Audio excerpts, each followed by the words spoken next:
ചിന്തയ്ക്ക് ആധാരമാക്കി വായിക്കേണ്ട തിരുവചന ഭാഗം ദയവായി ഒന്ന് വായിച്ച് സഹായിക്കുവാൻ ഞാൻ അപേക്ഷിച്ചുകൊള്ളുന്നു.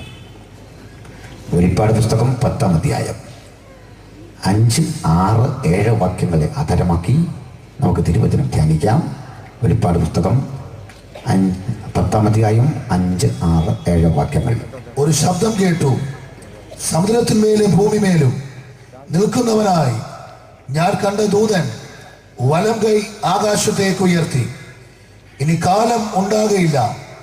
7-ാമത്തെ ദൂതൻ കാഹളം ഊതുവാനിരിക്കുന്ന നാദത്തിന്റെ കാലത്ത് ദൈവത്തിന്റെ മർമ്മം അവൻ തന്റെ ദാസന്മാരായ പ്രവാചകന്മാർക്ക് അറിയിച്ചു കൊടുത്തതുപോലെ നിവൃത്തിയാകുമെന്ന് ആകാശവും അതിലുള്ളതും ഭൂമിയും അതിലുള്ളതും സമുദ്രവും അതിലുള്ളതും സൃഷ്ടിച്ചവനായി എന്നേക്കും ജീവിച്ചിരിക്കുന്നവനെ ചൊല്ലി സത്യം ചെയ്തു.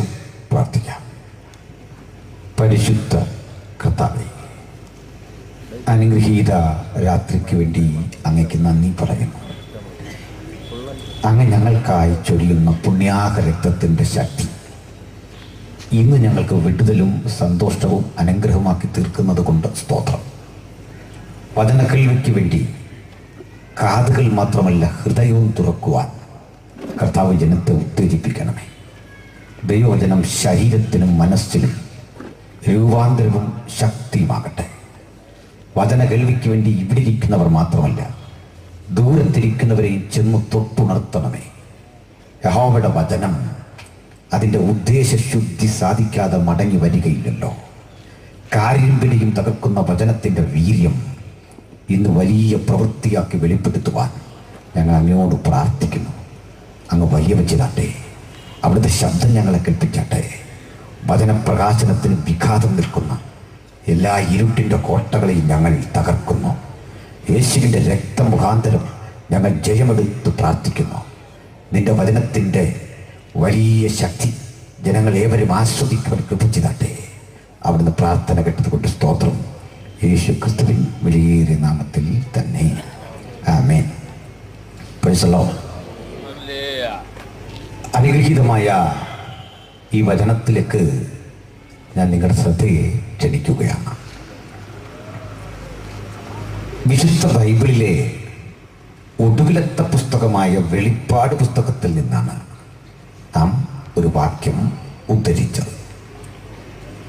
ആ വാക്യത്തിൻ്റെ സാരാംശം ഇങ്ങനെയാണ്: ബലവാനായ ഒരു ദൂതൻ തൻ്റെ വലം കാൽ ഭൂമിയിലും അടുത്ത കാൽ സമുദ്രത്തിലും ചവിട്ടി നിന്നു.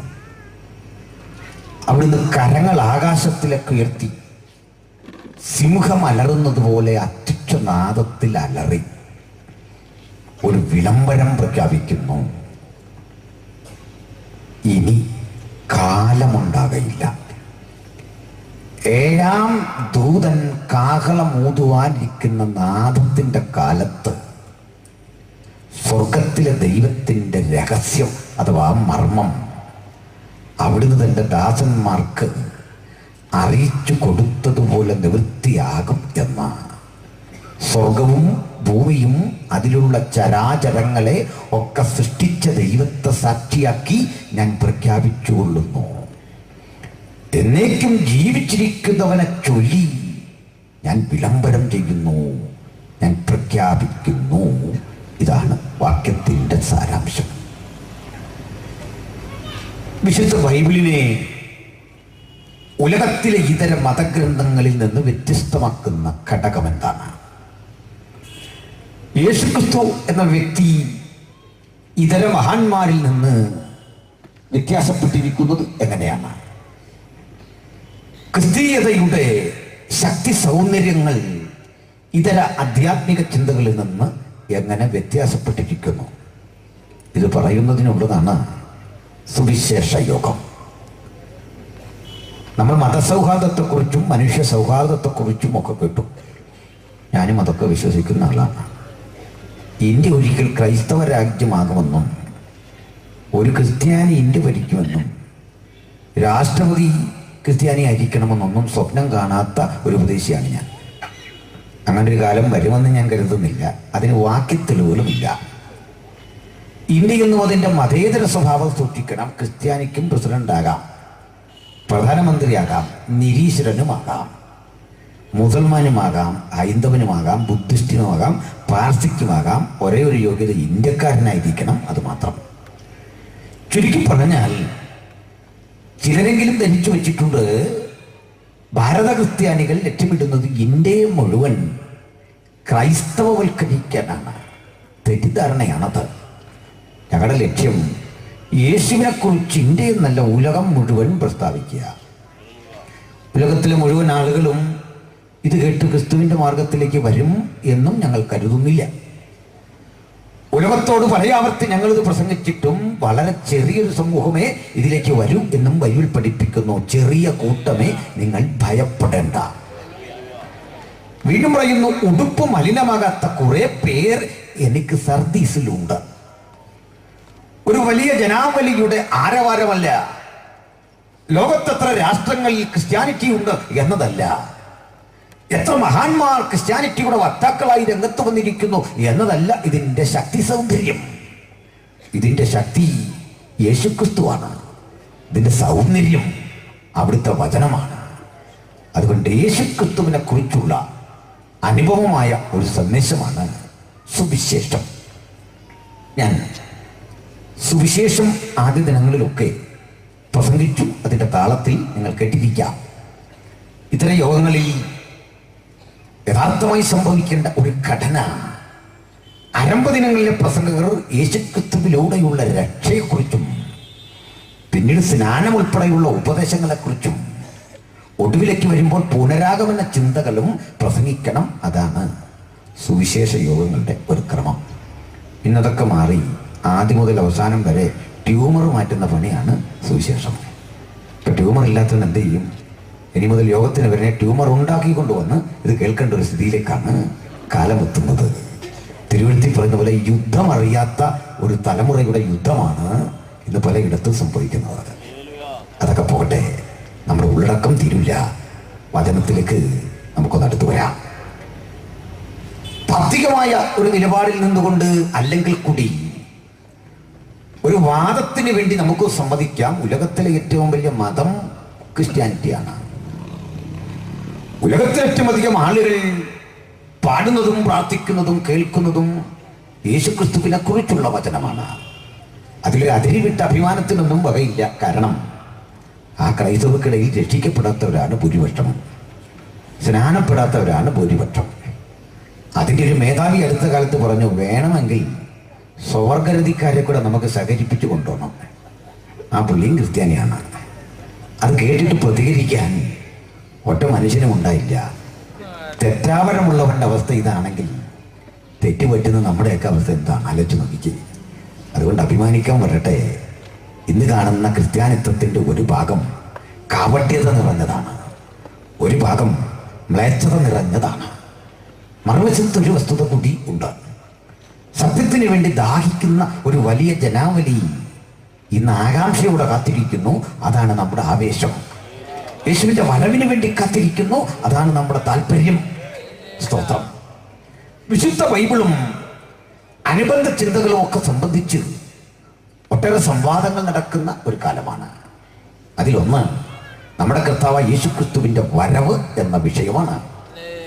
നമ്മുടെ കർത്താവായ യേശുക്രിസ്തുവിൻ്റെ വരവ് എന്നത് ഇന്ന് പല വേദികളിലും പ്രസംഗിക്കപ്പെടുന്നില്ല. സാത്താൻ ഏറ്റവും അധികം വിലക്കുന്നു ഈ ശബ്ദം പുറത്തു വരാതിരിക്കാൻ, ഈ ശബ്ദം ജനം കേൾക്കാതിരിക്കാൻ, ഈ വിഷയം പ്രസംഗിക്കാതിരിക്കാൻ. അതുകൊണ്ട് തന്നെ എന്തെല്ലാം തെറ്റായ നിലയിൽ ആളുകൾ വിശുദ്ധ ബൈബിളിലെ യേശുവിൻ്റെ പുനരാഗമന ചിന്തകളെ ദുർവ്യാഖ്യാനം ചെയ്യുന്ന ഒരു കാലഘട്ടം. വീണ്ടും പറയട്ടെ, ഞാൻ ഈ കണ്ടള എന്ന സ്ഥലത്ത് നിന്നുകൊണ്ട് 2000 പരം ആണ്ടുകൾക്കപ്പുറത്ത് മരിച്ചടക്കപ്പെട്ടു പോയ ഒരു പാലസ്തീനിയിലെ മനുഷ്യൻ ഉയർത്തെഴുന്നേറ്റിട്ട് ഇനിയും ഭൂമിയിൽ വന്നൊരു രാജ്യം സ്ഥാപിക്കും എന്ന് പ്രസംഗിക്കുന്നത് ഒരു വിഡിത്തമല്ലേ? അതൊരു ഭോഷ്കല്ലേ? അത് സുഖമുള്ളൊരു ഏർപ്പാടാണോ എന്ന് നിങ്ങൾ എന്നോട് ചോദിച്ചാൽ ഞാൻ പറയും, ഒരളവ് വരെ നിങ്ങളുടെ ചിന്തയ്ക്ക് അശാസ്ത്രീയതയില്ല. ഏതൊരു സാമാന്യ മനുഷ്യനും ചോദിക്കുന്ന ചോദ്യം, 2000 ആണ്ടുകൾക്ക് പുറത്ത് മരിച്ചടക്കപ്പെട്ടവൻ ഇനിയും വന്നൊരു രാജ്യം സ്ഥാപിക്കുമെന്നും അങ്ങനൊരു രാഷ്ട്രം ഉണ്ടാകുമെന്നും ഒക്കെ പ്രസംഗിക്കുന്നത് അന്ധവിശ്വാസമല്ലേ? സംഭവിക്കുമോ? ഞാനും ഒരിക്കൽ ഇങ്ങനെ കരുതിയ ഒരു വ്യക്തിയാണ്. അങ്ങനെ എന്നെപ്പോലൊരു സുഹൃത്ത് ഇപ്പോൾ എവിടെ നിന്നെങ്കിലും കരുതുന്നെങ്കിൽ, സ്നേഹിത, താങ്കൾ നീചനോ നികിഷ്ടനോ നിന്യനോ ഒന്നുമല്ല, ആ സംശയം ന്യായം. പക്ഷെ ഞങ്ങളുടെ ആ സംശയം പരിഹരിക്കപ്പെട്ടു. കാരണം ഞങ്ങൾ ആത്മാർത്ഥമായി അറിയുന്നു, യേശു വരും, അവിടുത്തെ രാജ്യം സ്ഥാപിക്കും. എന്റെ രാജാവിനെ എതിരേൽപ്പാൻ ഒരുങ്ങിക്കൊള്ളുക. താമസം വിന തന്റെ കാന്തയെ തീർക്കാൻ ഇഹത്തിലേക്ക് പുനരാഗമനം ചെയ്യുന്ന യേശുവെ കുറിച്ചുള്ള സദ്വർത്തമാനമാണ് സുവിശേഷം. ഞങ്ങളെ ഇത് വിശ്വസിക്കാൻ പ്രേരിപ്പിക്കുന്ന ഘടകം, യേശുക്രിസ്തു ജനിക്കും മുമ്പ് യേശുവെ കുറിച്ച് പറഞ്ഞത് 100 കണക്കിന് പ്രവചനങ്ങളാണ്.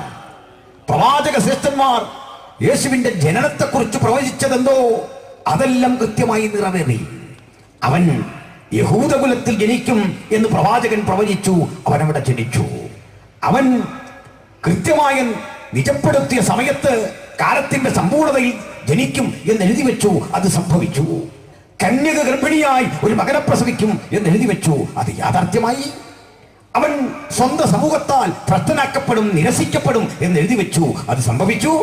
അവൻ സ്വന്തം ശിഷ്യനാൽ ഒറ്റിക്കൊടുക്കപ്പെടും എന്ന് എഴുതി വെച്ചു. അത് സംഭവിച്ചു. അവൻ സ്വജനത്താൽ നിന്ദിക്കപ്പെട്ട് ക്രൂശിക്കപ്പെടും എന്ന് എഴുതി വെച്ചു. അത് സംഭവിച്ചു. ക്രൂശിക്കപ്പെട്ടവനെ അവന്റെ മരണത്തിൽ അവൻ സമ്പന്നന്മാരോട് കൂടെ ആയിരിക്കും എന്ന് എഴുതി വെച്ചു. അത് യാഥാർത്ഥ്യമായി. ഒടുവിൽ മരണത്തെ ജയിച്ച് അവൻ 3-ാം നാൾ ഉയർത്തെഴുന്നേൽക്കുമെന്ന് എഴുതി വെച്ചു. അതും യാഥാർത്ഥ്യമായി.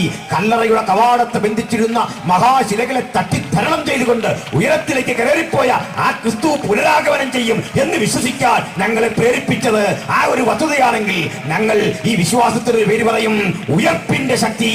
മരണത്തെ അതിജീവിക്കുന്ന ഉയർപ്പിന്റെ ശക്തിയുടെ കാരണഭൂതനായ സർവ്വകൃപാലുവായ ദൈവത്തിന്റെ പുത്രനെ ഈ വചനം കേൾക്കുന്ന നടുവിൽ ഞങ്ങൾ ഇങ്ങനെ ഉയർത്തിക്കാണിക്കട്ടെ. മറ്റൊരുത്തരിലും നാം രക്ഷിക്കപ്പെടുവാൻ ആകാശത്തിന് കീഴിൽ മനുഷ്യരുടെ ഇടയിൽ നൽകപ്പെട്ട ഒരൊറ്റ നാമം, യേശുക്രിസ്തുവിന്റെ നാമം. ഹല്ലേലൂയ. അവിടുന്ന് അത്ഭുത മന്ത്രി, വീരനാം ദൈവം, നിത്യപിതാവ്, സമാധാനം പ്രഭു. വിശുദ്ധ ബൈബിൾ ഒരു മതഗ്രന്ഥം എന്നതിൽ നിന്ന് വ്യത്യസ്തമായി ഇത് ഒരു പ്രവചന ഗ്രന്ഥമാണ്. ചില സുഹൃത്തുക്കളെങ്കിലും തെറ്റിദ്ധരിച്ചിട്ടുണ്ട് ഈ ബൈബിള് മനുഷ്യന്റെ കൈകടത്തൽ കൊണ്ട് മലിനമായ ഒരു പുസ്തകമാണ്. ചിലരെങ്കിലും തെറ്റിദ്ധരിച്ചിട്ടുണ്ട് ഈ പുസ്തകത്തെയും യേശുക്രിസ്തുവിനെയും കുറിച്ചുള്ള ചിന്തകൾ മുഴുവൻ പൗലോസ് എഴുതിയതാണ്. പൗലോസ് സ്വന്തം കാര്യം പോലും വേണ്ടുമണ്ണം ഈ പുസ്തകത്തിൽ എഴുതാൻ പരിശുദ്ധാത്മാവ് സമ്മതിച്ചില്ല. ഇങ്ങനെ കല്യാണം കഴിച്ചാണോ മക്കളുണ്ടായിരുന്നോ ഒന്നും നമുക്കറിയില്ല. പൗലോസിനെ കുറിച്ച് പോലും ഒന്നും എഴുതാൻ പൗലോസിന് നേരം കിട്ടിയില്ല. യേശു എന്ന പദം കേൾക്കുമ്പോൾ പൗലോസിന് ആവേശം കയറും. ആ കൺട്രോളെല്ലാം അങ്ങ് നഷ്ടപ്പെടും. അത് പൗലോസിന് മാത്രമല്ല, നമുക്കുമുണ്ട് ആവേശം. യേശു എന്ന പേര്, യേശു എന്ന പേര് കേൾക്കുമ്പോൾ അവരെ ചെന്ന് വധിക്കുവാനോ കുത്തിക്കൊല്ലുവാനോ തകർക്കുവാനോ ബോംബിടാനോ ഉള്ള ആവേശമല്ല. അവിടുന്ന് എനിക്കായി മരിച്ചു എന്ന ഓർമ്മ കണ്ട് ഹൃദയത്തിന്റെ അന്തരംഗങ്ങളിൽ നിറയുന്നൊരു നന്ദി അത് യേശുവിന് കൊടുക്കുമ്പോൾ ഒരു കാര്യം ഉറപ്പിച്ചു പറയാം, ഉലകത്തിൽ രക്ഷാനിർണയം പ്രാപിച്ച ഒറ്റ ക്രിസ്ത്യാനിക്കും ആയുധമെടുക്കാൻ കഴിയില്ല. ഒറ്റ ക്രിസ്ത്യാനിക്കും അവരെ ദ്രോഹിക്കാൻ കഴിയില്ല. സന്തോഷമല്ലേ നിങ്ങൾക്ക്? അതുകൊണ്ട് ഞാൻ ഇന്ന് നമുക്ക് ഈ മൈക്ക് സാക്ഷനമൊക്കെ തന്ന ആദരണീയരായ ഭരണകൂടത്തിന് നേരെ സ്നേഹാധിഷ്ഠിതമായ ഒരു വെല്ലുവിളി നടത്തിക്കൊണ്ട് തുടങ്ങാൻ പോവാം. വെല്ലുവിളിക്കുന്ന കുഴപ്പമില്ല. സ്നേഹാധിഷ്ഠിതമായ ഒരു വെല്ലുവിളി ഞാൻ ആഭ്യന്തര വകുപ്പിനെതിരെ തൊടുത്തുവിടുകയാണ്. ചെന്നിത്തല സാർ ക്ഷമിക്കണം സാർ. അങ്ങയുടെ പോലീസും പട്ടാളവും ഉണ്ടോയെന്ന് എനിക്കറിയില്ല. ഈ നാടായ നാടെല്ലാം ഇങ്ങനെ അരിച്ചു പെറുക്കുകയാണ്. അങ്ങ് നിയോഗിച്ചിരിക്കുന്ന സൈന്യവും കേന്ദ്രസേനയൊക്കെ ഇറങ്ങി മാവോയിസ്റ്റുകളെ തേടി വയനാടൻ ഗ്രാമങ്ങൾ, തിരുനെല്ലിക്കാടുകളൊക്കെ അലയുകയാണ്. ഈ പോന്ന പോക്കിൽ വടിവാളെടുക്കുന്നു, മാരകായുധങ്ങൾ എടുക്കുന്നു, സ്ഫോടക വസ്തുക്കൾ എടുക്കുന്നു. മാത്രമല്ല നമ്മുടെ നാട്ടിൽ അല്ല, ഇന്ത്യ മഹാരാജ്യത്ത് തന്നെ നിരവധി മത സംഘർഷങ്ങൾ നടക്കുന്നു. പക്ഷെ ഇന്ന് വരെ ഈ പോലീസുകാരും ഞങ്ങളുടെ ഹാളുകളിൽ ഒന്ന് വന്ന് റെയ്ഡ് നടത്തിയിട്ടില്ല. ഇതാ ഞങ്ങളുടെ സങ്കടം. സമയം കിട്ടുമ്പോൾ ഈ പോലീസുകാരെയൊക്കെ ഞങ്ങളുടെ ഹാളിലേക്കൂടെ വിടണം, ദയവായി വിടണം. ഞങ്ങളുടെ ഹാളും കൂടി റെയ്ഡ് ചെയ്യണം. ബ്ലസ് കണ്ടല മുതൽ റെയ്ഡ് തുടങ്ങണം. ഞങ്ങളുടെ കത്തുദാസിൻ്റെ വീടടുത്തുണ്ട്, അവിടെ മുതൽ റെയ്ഡ് ചെയ്യണം. നിങ്ങളെ ആരെയും വിടാൻ പാടില്ല. എന്നിട്ട് വെല്ലുവിളി മുമ്പോട്ട് വെക്കാം. തൻ്റെ ഇടമുണ്ടോ ഞങ്ങളുടെ വീട്ടിൽ നിന്ന് ഒരു പിടി വെടിമരുന്നെടുക്കാൻ? തൻ്റെ ഇടമുണ്ടോ ഞങ്ങളുടെ വീട്ടിൽ നിന്ന് ഒരു കടാര എടുക്കാൻ? തൻ്റെ ഇടമുണ്ടോ ഒരു വടിവാളെടുക്കാൻ? ധൈര്യമുണ്ടോ ഒരു തോക്കെടുക്കാൻ? മതത്തിൻ്റെ പേരിൽ, വിശ്വാസത്തിൻ്റെ പേരിൽ ഒരോലപ്പടക്കം പോലും പൊട്ടിക്കാത്ത, ഒരു തുള്ളി രക്തം ചീന്താത്ത, ഒരുവരെയും കൊലപ്പെടുത്താത്ത ഒരൊറ്റ മാർഗം ഉലകത്തിലുണ്ടെങ്കിൽ അത് ഞങ്ങൾ വിശ്വസിക്കുന്ന ക്രിസ്തുവിന്റെ മാർഗം. അവൻ ഞങ്ങളുടെ ആവേശം, അവിടുന്ന് ഞങ്ങളുടെ ശക്തി, അവിടുന്ന് ഞങ്ങളുടെ ചൈതന്യം. ഇന്ന് രാത്രി അവനെ തിരിച്ചറിഞ്ഞ് നമുക്ക് പറയാം, അവൻ ഞങ്ങളുടെ ലഹരി, അവൻ ഞങ്ങളുടെ ആവേശം, അവൻ ഞങ്ങളുടെ ശക്തി. ആ ശക്തി ഉള്ളത്തെ ഉൾക്കൊണ്ടുകൊണ്ട് പറയാ, മറ്റൊരുത്തലും രക്ഷയില്ല. നാം രക്ഷിക്കപ്പെടുവാൻ ആകാശത്തിന് കീഴിൽ മനുഷ്യരുടെ ഇടയിൽ നൽകപ്പെട്ട വേറെ ഒരു നാമവുമില്ല. അഖണ്ഡിതമായ ആ സത്യം ഒരിക്കൽ കൂടി കണ്ടല ഗ്രാമത്തെ ഉദ്ബോധിപ്പിച്ചുകൊണ്ട് ഈ ആധ്യാത്മിക ചിന്തയുടെ ആഴങ്ങളിലേക്ക് ഞാൻ നിങ്ങളെ ക്ഷണിക്കുന്നു. യേശു ക്രിസ്തു വരാൻ സമയം അടുത്തിരിക്കുന്നു. യേശുവിന്റെ വരവ് ആകസ്മികമല്ല. വലിയ നിയമപ്രശ്നമൊക്കെ വരുമ്പോൾ മന്ത്രിമാർ കുലുങ്ങും എന്നൊക്കെ പറയുമ്പോൾ അവർ പറയില്ലേ, നിയമം അതിൻ്റെ വഴിക്ക് പോകുമെന്ന്. എന്ന് പറഞ്ഞാൽ പുള്ളിയുടെ വീട്ടിലോട്ട് ചെല്ലുകയല്ല, നിയമം വരുന്ന വഴിക്ക് മന്ത്രിയുടെ വീടല്ലേ, മാറിപ്പോയേക്കാം, ഞാൻ ഈ വഴി അങ്ങ് പോവാം, നിയമം അതിൻ്റെ വഴിക്ക് പോകും. അങ്ങനെ നിയമം ഏതെങ്കിലും വഴിക്ക് പോകുന്ന വഴിക്ക് കയറുന്ന എവിടെയാ? ഒരു ദുർബലന്റെ വീട്ടിൽ കയറി അവനെ പിടിച്ചോണ്ട് പോകും. നിയമത്തിന് വല്ലാത്തൊരു സ്വഭാവമാണ്. ചോദിച്ചപ്പോൾ യാദൃച്ഛികമായിട്ട് പറ്റിപ്പോയതാണ് സംഭവിച്ച. യേശുവിൻ്റെ വരവും പോക്കും ഒന്ന് യാദൃച്ഛികമല്ല, അത് നിയമപ്രകാരമായിരുന്നു. യേശു ജനിക്കും മുമ്പ് യേശുവെ കുറിച്ചുള്ള പ്രവചനത്തിന് അനുഗുണമാം വിധത്തിൽ ഒരു കാലത്തെ ഒരുക്കി വെച്ചിട്ടാണ് പിതാവ് തൻ്റെ പുത്രനെ ലോകത്തിലേക്ക് അയച്ചത്. വെറുതെ വന്നതല്ല. ഞങ്ങൾ യേശുക്രിസ്തുവിന്റെ പ്രീ എക്സിസ്റ്റൻസിൽ വിശ്വസിക്കുന്നു, അവന്റെ മുൻ അസ്തിത്വത്തിൽ വിശ്വസിക്കുന്നു. BC 4 അഥവാ 2 ഒരു ഡിസംബർ മാസത്തിലോ ജനുവരി മാസത്തിലോ ജനിച്ചുവെന്ന് ലോകം എഴുതി വെച്ചിരിക്കുന്ന കണക്കുകളിലല്ല ഞങ്ങളുടെ വിശ്വാസം. ബേത്ലഹേമിലെ ജനനത്തിനപ്പുറത്ത് യേശു ഉണ്ടായിരുന്നു. ബേത്ലഹേമിലെ ജനനത്തിന്റെ 1000 ആണ്ടുകൾക്ക് മുമ്പ് യേശു ഉണ്ടായിരുന്നു. ബേത്ലഹേമിലെ ജനനത്തിന്റെ 2500 ആണ്ടുകൾക്കപ്പുറത്ത് ന്യായപ്രമാണ ദാതാവായ മോശ ജനിക്കും മുമ്പ് യേശു ഉണ്ടായിരുന്നു. മോശയുടെ പൂർവികനായ അബ്രഹാം ജനിക്കും മുമ്പ് യേശു ഉണ്ടായിരുന്നു. അബ്രഹാമിന്റെ തലതൊട്ടപ്പനായ അദ്ദേഹത്തിന്റെ പൂർവികനായ ആദം ജനിക്കും മുമ്പ് യേശു ഉണ്ടായിരുന്നു. ആദം ഹവ്വ സൃഷ്ടിക്കപ്പെടും മുമ്പ്, ചരാചരങ്ങൾ നിയമിക്കപ്പെടും മുമ്പ്, പ്രപഞ്ചം സൃഷ്ടിക്കപ്പെടും മുമ്പ് യേശു ഉണ്ടായിരുന്നു. സകല ജലാചരങ്ങളെയും നിയമിക്കണമെന്നുള്ള സ്വർഗീയ പദ്ധതി രൂപപ്പെടും മുമ്പ് യേശു ഉണ്ടായിരുന്നു. ആ യേശുവിന്റെ നിന്ന ജീവിതത്തിൽ ചുമന്നെടുത്ത ധന്യനാകുന്ന മോശ തന്റെ സഹോദരന്റെ മരണക്കിടക്കയിൽ അദ്ദേഹം ഇഹലോകവാസം വെടിയുമ്പോൾ ആ യേശുവിനെ ഹൃദയത്തിൽ കൊണ്ടിട്ട് പറയുക, കർത്താവേ, അവിടുന്ന് തലമുറയായി ഞങ്ങളുടെ സങ്കേതമാകുന്നു. പർവ്വതങ്ങൾ ഉണ്ടായതിനും ഭൂമിയെയും ഭൂമണ്ഡലത്തെയും സ്ഥാപിച്ചതിനു മുമ്പ് അങ്ങ് അനാദിയായും ശാശ്വതമായും ഞങ്ങളുടെ ദൈവമായിരുന്നു. അറിയുക സഹോദരരെ, ക്രിസ്തു ഒരു പുതുമയല്ല, അതൊരു പുതിയ വ്യക്തിത്വമല്ല. ബേത്ലഹേമിലെ ജനനത്തിനും കാലങ്ങൾക്കപ്പുറത്ത് ജീവിച്ചിരുന്ന നസ്രായനെ കുറിച്ചുള്ള അനുപമായ സന്ദേശം, അതാണ് സുവിശേഷം. അവൻ ആത്യന്തികനായ ദൈവത്തിന്റെ പുത്രൻ. ഹല്ലേലൂയ. യേശു ബേത്ലഹേം മുതലല്ല, അവൻ മനുഷ്യാവതാരം ചെയ്തതാണ് ബേത്ലഹേമിൽ. ഇത് സംബന്ധിച്ചുള്ള ഏത് ചോദ്യങ്ങൾക്കും ഞങ്ങളുടെ പക്കൽ സമൃദ്ധമായ മറുപടിയുണ്ട്. ദൈവത്തിന് മക്കളുണ്ടോ? തീർച്ചയായും മക്കളുണ്ട്. നമ്മളെല്ലാം ദൈവമക്കളാണ്. ദൈവത്തിന് മകനുണ്ടോ? ദൈവത്തിന് മകനുണ്ടായില്ലെങ്കിൽ ദൈവം സർവശക്തനല്ലെന്ന് വരുന്നു. മകനുണ്ടാകണം. നാളെ ഒരു മകൾ വേണമെന്ന് തീരുമാനിച്ചാൽ മകളും ഉണ്ടാകും. അങ്ങനെ പദ്ധതിയില്ല, അതുകൊണ്ടാണ്. അങ്ങനെ ദൈവപദ്ധതി ഇല്ല, അതുകൊണ്ടാണ്. ഏത് ചോദ്യത്തിനും സമൃദ്ധമായ മറുപടി ഞങ്ങളുടെ പക്കലുണ്ട്. സൗമ്യതയുടെ ആത്മാവിൽ പ്രതിവാദം പറയാൻ തയ്യാറുണ്ടെങ്കിൽ ഏവർക്കും സ്വാഗതം. ചുരുക്കി പറഞ്ഞാൽ ദൈവപുത്രനായ ക്രിസ്തു ബേത്ലഹേമിൽ ജനിക്കുന്നതിനെ കുറിച്ചുള്ള പ്രവചനം ഇങ്ങനെ എഴുതി വെച്ചിരിക്കുക. കാലസമ്പൂർണത വന്നപ്പോൾ ഗലാത്യർ 4:4 രേഖപ്പെടുത്തുന്നു, ദൈവം തന്റെ പുത്രനെ ന്യായപ്രമാണത്തിന് കീഴിൽ ജനിച്ചവനായി സ്ത്രീയുടെ സന്തതിയായി ഇഹത്തിലേക്ക് അയച്ചു. യേശുവിന് കിട്ടിയ പേരാണ് സ്ത്രീയുടെ സന്തതി. ചില സഹോദരന്മാർ പറയുന്നു ഈ സ്ത്രീയുടെ സന്തതി യേശു ക്രിസ്തു ഒന്നുമല്ല.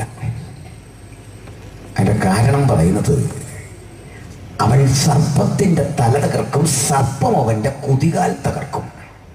ഇത് യേശുവിന് ബാധകമല്ലല്ലോ. അങ്ങനെയെങ്കിൽ ഞാനിങ്ങനെ പഠിപ്പിക്കുന്ന ഒരു സഹോദരനോട് തിരിച്ചൊരു ചോദ്യം ചോദിച്ചു. സ്നേഹിത, മിസ്രയീമിൽ നിന്ന് ഞാൻ എൻ്റെ മകനെ വിളിച്ചു വരുത്തി എന്നെഴുതിയ പ്രവചനം നിവൃത്തിയാകുവാൻ സംഗതി വന്നു. ഈജിപ്തിൽ യേശു വരുന്ന കാര്യമാണ്. അതിൻ്റെ താഴെയും മുകളിലും കിടക്കുന്ന വാക്യം യേശുവിന് ചേരില്ല. ഈ മകൻ മഹാ അവിശ്വസ്തനും തല്ലിപ്പൊളി അന്നിരിക്കുക.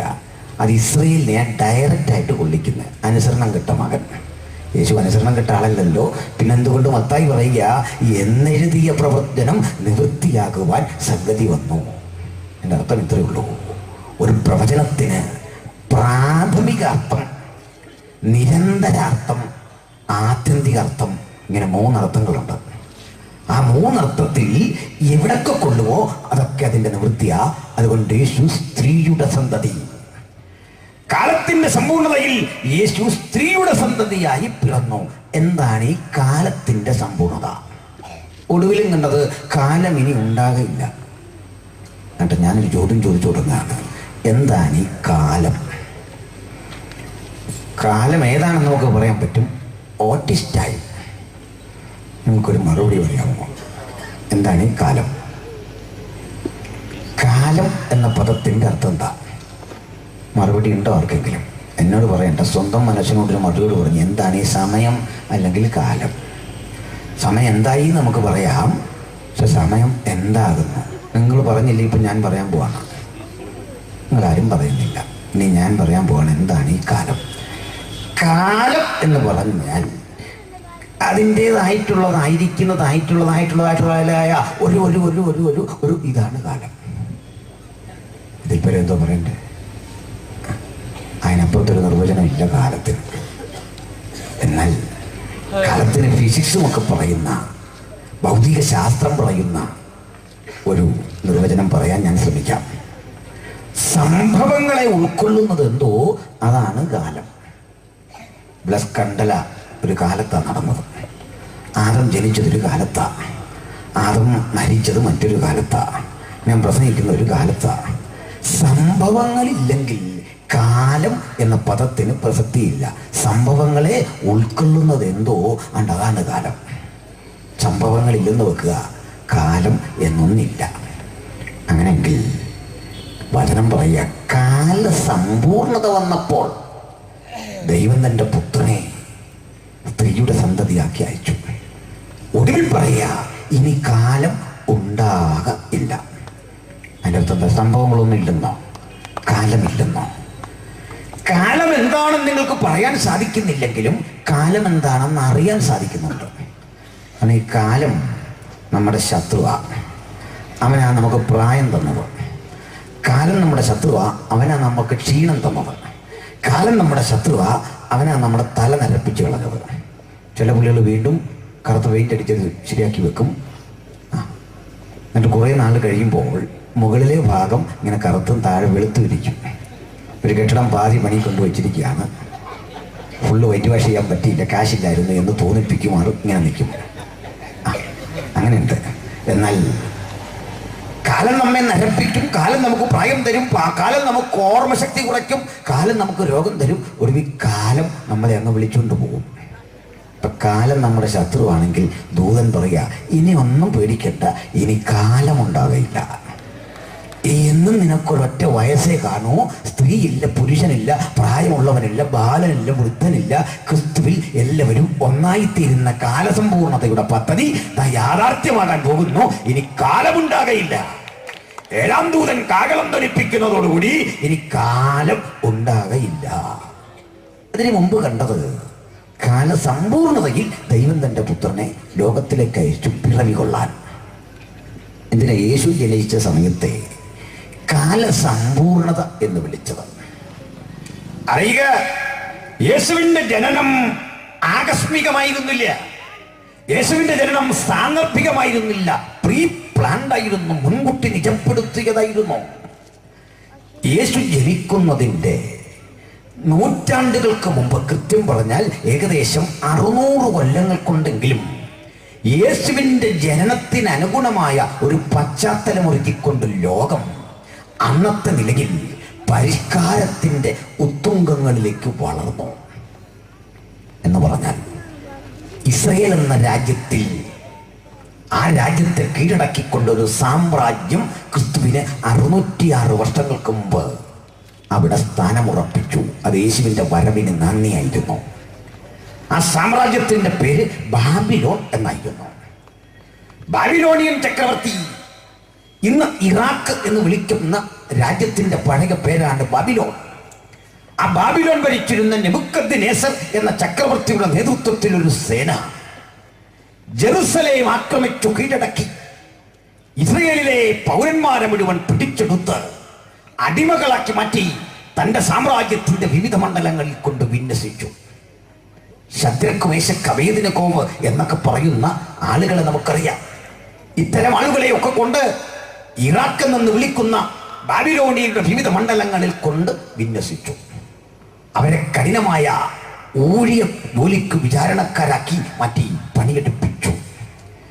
ഇസ്രായേൽ മക്കളെ എന്തുകൊണ്ട് ബാബിലോണിലേക്ക് നെബൂഖദ്നേസർ കൊണ്ടുവന്നു? യേശുവിന് 606 വർഷങ്ങൾക്ക് മുമ്പ്. പണ്ട് ഏകസത്യ ദൈവത്തെ കണ്ട്, ദൈവ ശബ്ദം കേട്ട് ഇറങ്ങിത്തിരിച്ച അബ്രഹാമിന്റെ മണ്ണ് ഈ ബാബിലോണിലെ കൽദയ പട്ടണമായ ഊർ എന്ന ഗ്രാമമായിരുന്നു.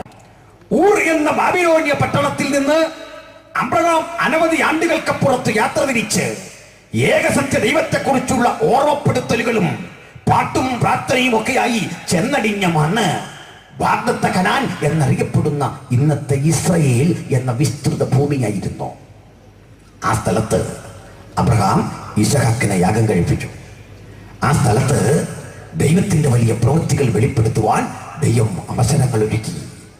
ഏകസത്യ ദൈവത്തെക്കുറിച്ചുള്ള ഒരാലയം അവിടെ രൂപപ്പെട്ടു വന്നു, മഹത്തരമായ ജെറുസലേം ദേവാലയം. ഈ ജെറുസലേം ദേവാലയത്തിൽ ഇരുന്ന് പ്രാർത്ഥിക്കുന്ന ജനത പണ്ടിറങ്ങി പുറപ്പെട്ടത് ബഹുദൈവ ചിന്തകളുടെ ആധാര കേന്ദ്രമാകുന്ന ബാബിലോണിൽ നിന്നായിരുന്നെങ്കിൽ, അതേ ബാബിലോണിലേക്ക് സത്യദൈവത്തെ തുതിക്കുന്നവന്റെ ആലയം തച്ചുടച്ച് അത് നിർവീര്യമാക്കി ആലയത്തിലെ വസ്തുക്കളെ കൊള്ളയടിച്ച് നെബൂഖദ്നേസർ തന്റെ സാമ്രാജ്യത്തിൽ കൊണ്ടു പാർപ്പിച്ചു. പക്ഷെ അദ്ദേഹം എന്തിനാണ് ചെയ്തത്? ഏകദൈവത്തെ വിളിക്കുന്നവന്റെ വിശ്വാസ പ്രമാണം ചുട്ടുകളയുക. അദ്ദേഹം ചെയ്ത അടുത്ത നടപടിക്രമം അവരെ ആലയം തീ വെച്ച് നശിപ്പിക്കുക. അദ്ദേഹം ചെയ്തത് അവരുടെ വഴിപാട് സാമഗ്രികൾ കൊള്ളയടിക്കുക. അദ്ദേഹം ചെയ്തത് അങ്ങനെ പ്രാർത്ഥിക്കുന്ന പുരോഹിതന്മാരെ ജയിലറയിലടയ്ക്കുക. അദ്ദേഹം ചെയ്തത് അങ്ങനെ ആരാധിച്ചു പോരുന്ന ജനത്തെ കൊണ്ട് കഠിന ജോലി ചെയ്യിക്കുക. അവരുടെ ശ്രേഷ്ഠന്മാരെ കൊണ്ട് രാജാവിന്റെ ചൊൽപ്പടിക്ക് നിർത്തി കൊട്ടാരത്തിലെ സേവകൾ ചെയ്യിക്കുക. ഇതിന് കൊണ്ടുപോയി. ലക്ഷ്യം ഏകസത്യ ദൈവത്തിന്റെ വിശ്വാസം തകർക്കുക. പക്ഷെ നെബൂഖദ്നേസറേ, നിങ്ങൾ അറിയാത്ത ഒന്നാണ് സംഭവിച്ചത്. ഏകസത്യ ദൈവ വിശ്വാസിക്ക് ആലയം വേണമെന്നില്ല. അവനിൽ അപ്പോൾ ഒരു പ്രമാണം രേഖപ്പെടുത്തി കിട്ടണമെന്നില്ല. അവന് പുരോഹിതന്റെ ഇടനില ആവശ്യമില്ല.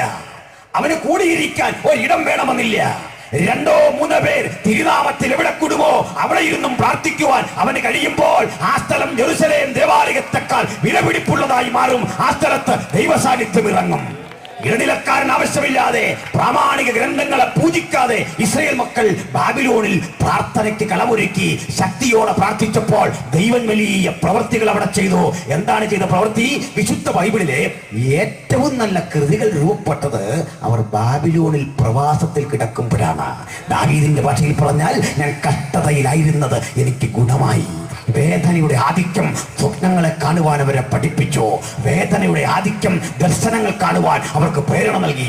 കഷ്ടപ്പാടും പീഡയും ദൈവത്തെ അടുക്കുവാൻ അവർക്ക് പ്രേരണ നൽകിയെങ്കിൽ അവിടെ കിടന്നുകൊണ്ട് ശദ്രക്ക് മേശക് അബേദ്നെഗോ പ്രാർത്ഥിക്കുമ്പോൾ അവർക്ക് മുമ്പിൽ ദൂരാ സമഭൂമിയിൽ സ്വർണ്ണബിംബത്തെ നാട്ടിവെച്ച് രാജാവ് പറയും, തമ്പുരിവും കിന്നരവും വേടവും കുഴലും ഒക്കെ കേൾക്കുമ്പോൾ വീണ് ഞാൻ നിർത്തിയിരിക്കുന്ന ബിംബത്തെ നമസ്കരിച്ചു കൊള്ളണം, അല്ലെങ്കിൽ ഞാൻ നിങ്ങളെ ശകരീകരിക്കും, അല്ലെങ്കിൽ ഞാൻ നിങ്ങളുടെ തലയെടുത്തു മാറ്റും. പക്ഷെ സത്യദൈവത്തെ വിശ്വസിക്കുന്നവർ വിളിച്ചു പറഞ്ഞു, നെബൂഖദ്നേസറേ, ഈ കാര്യത്തിൽ പ്രതിവാദം പറവാൻ ആവശ്യമില്ല.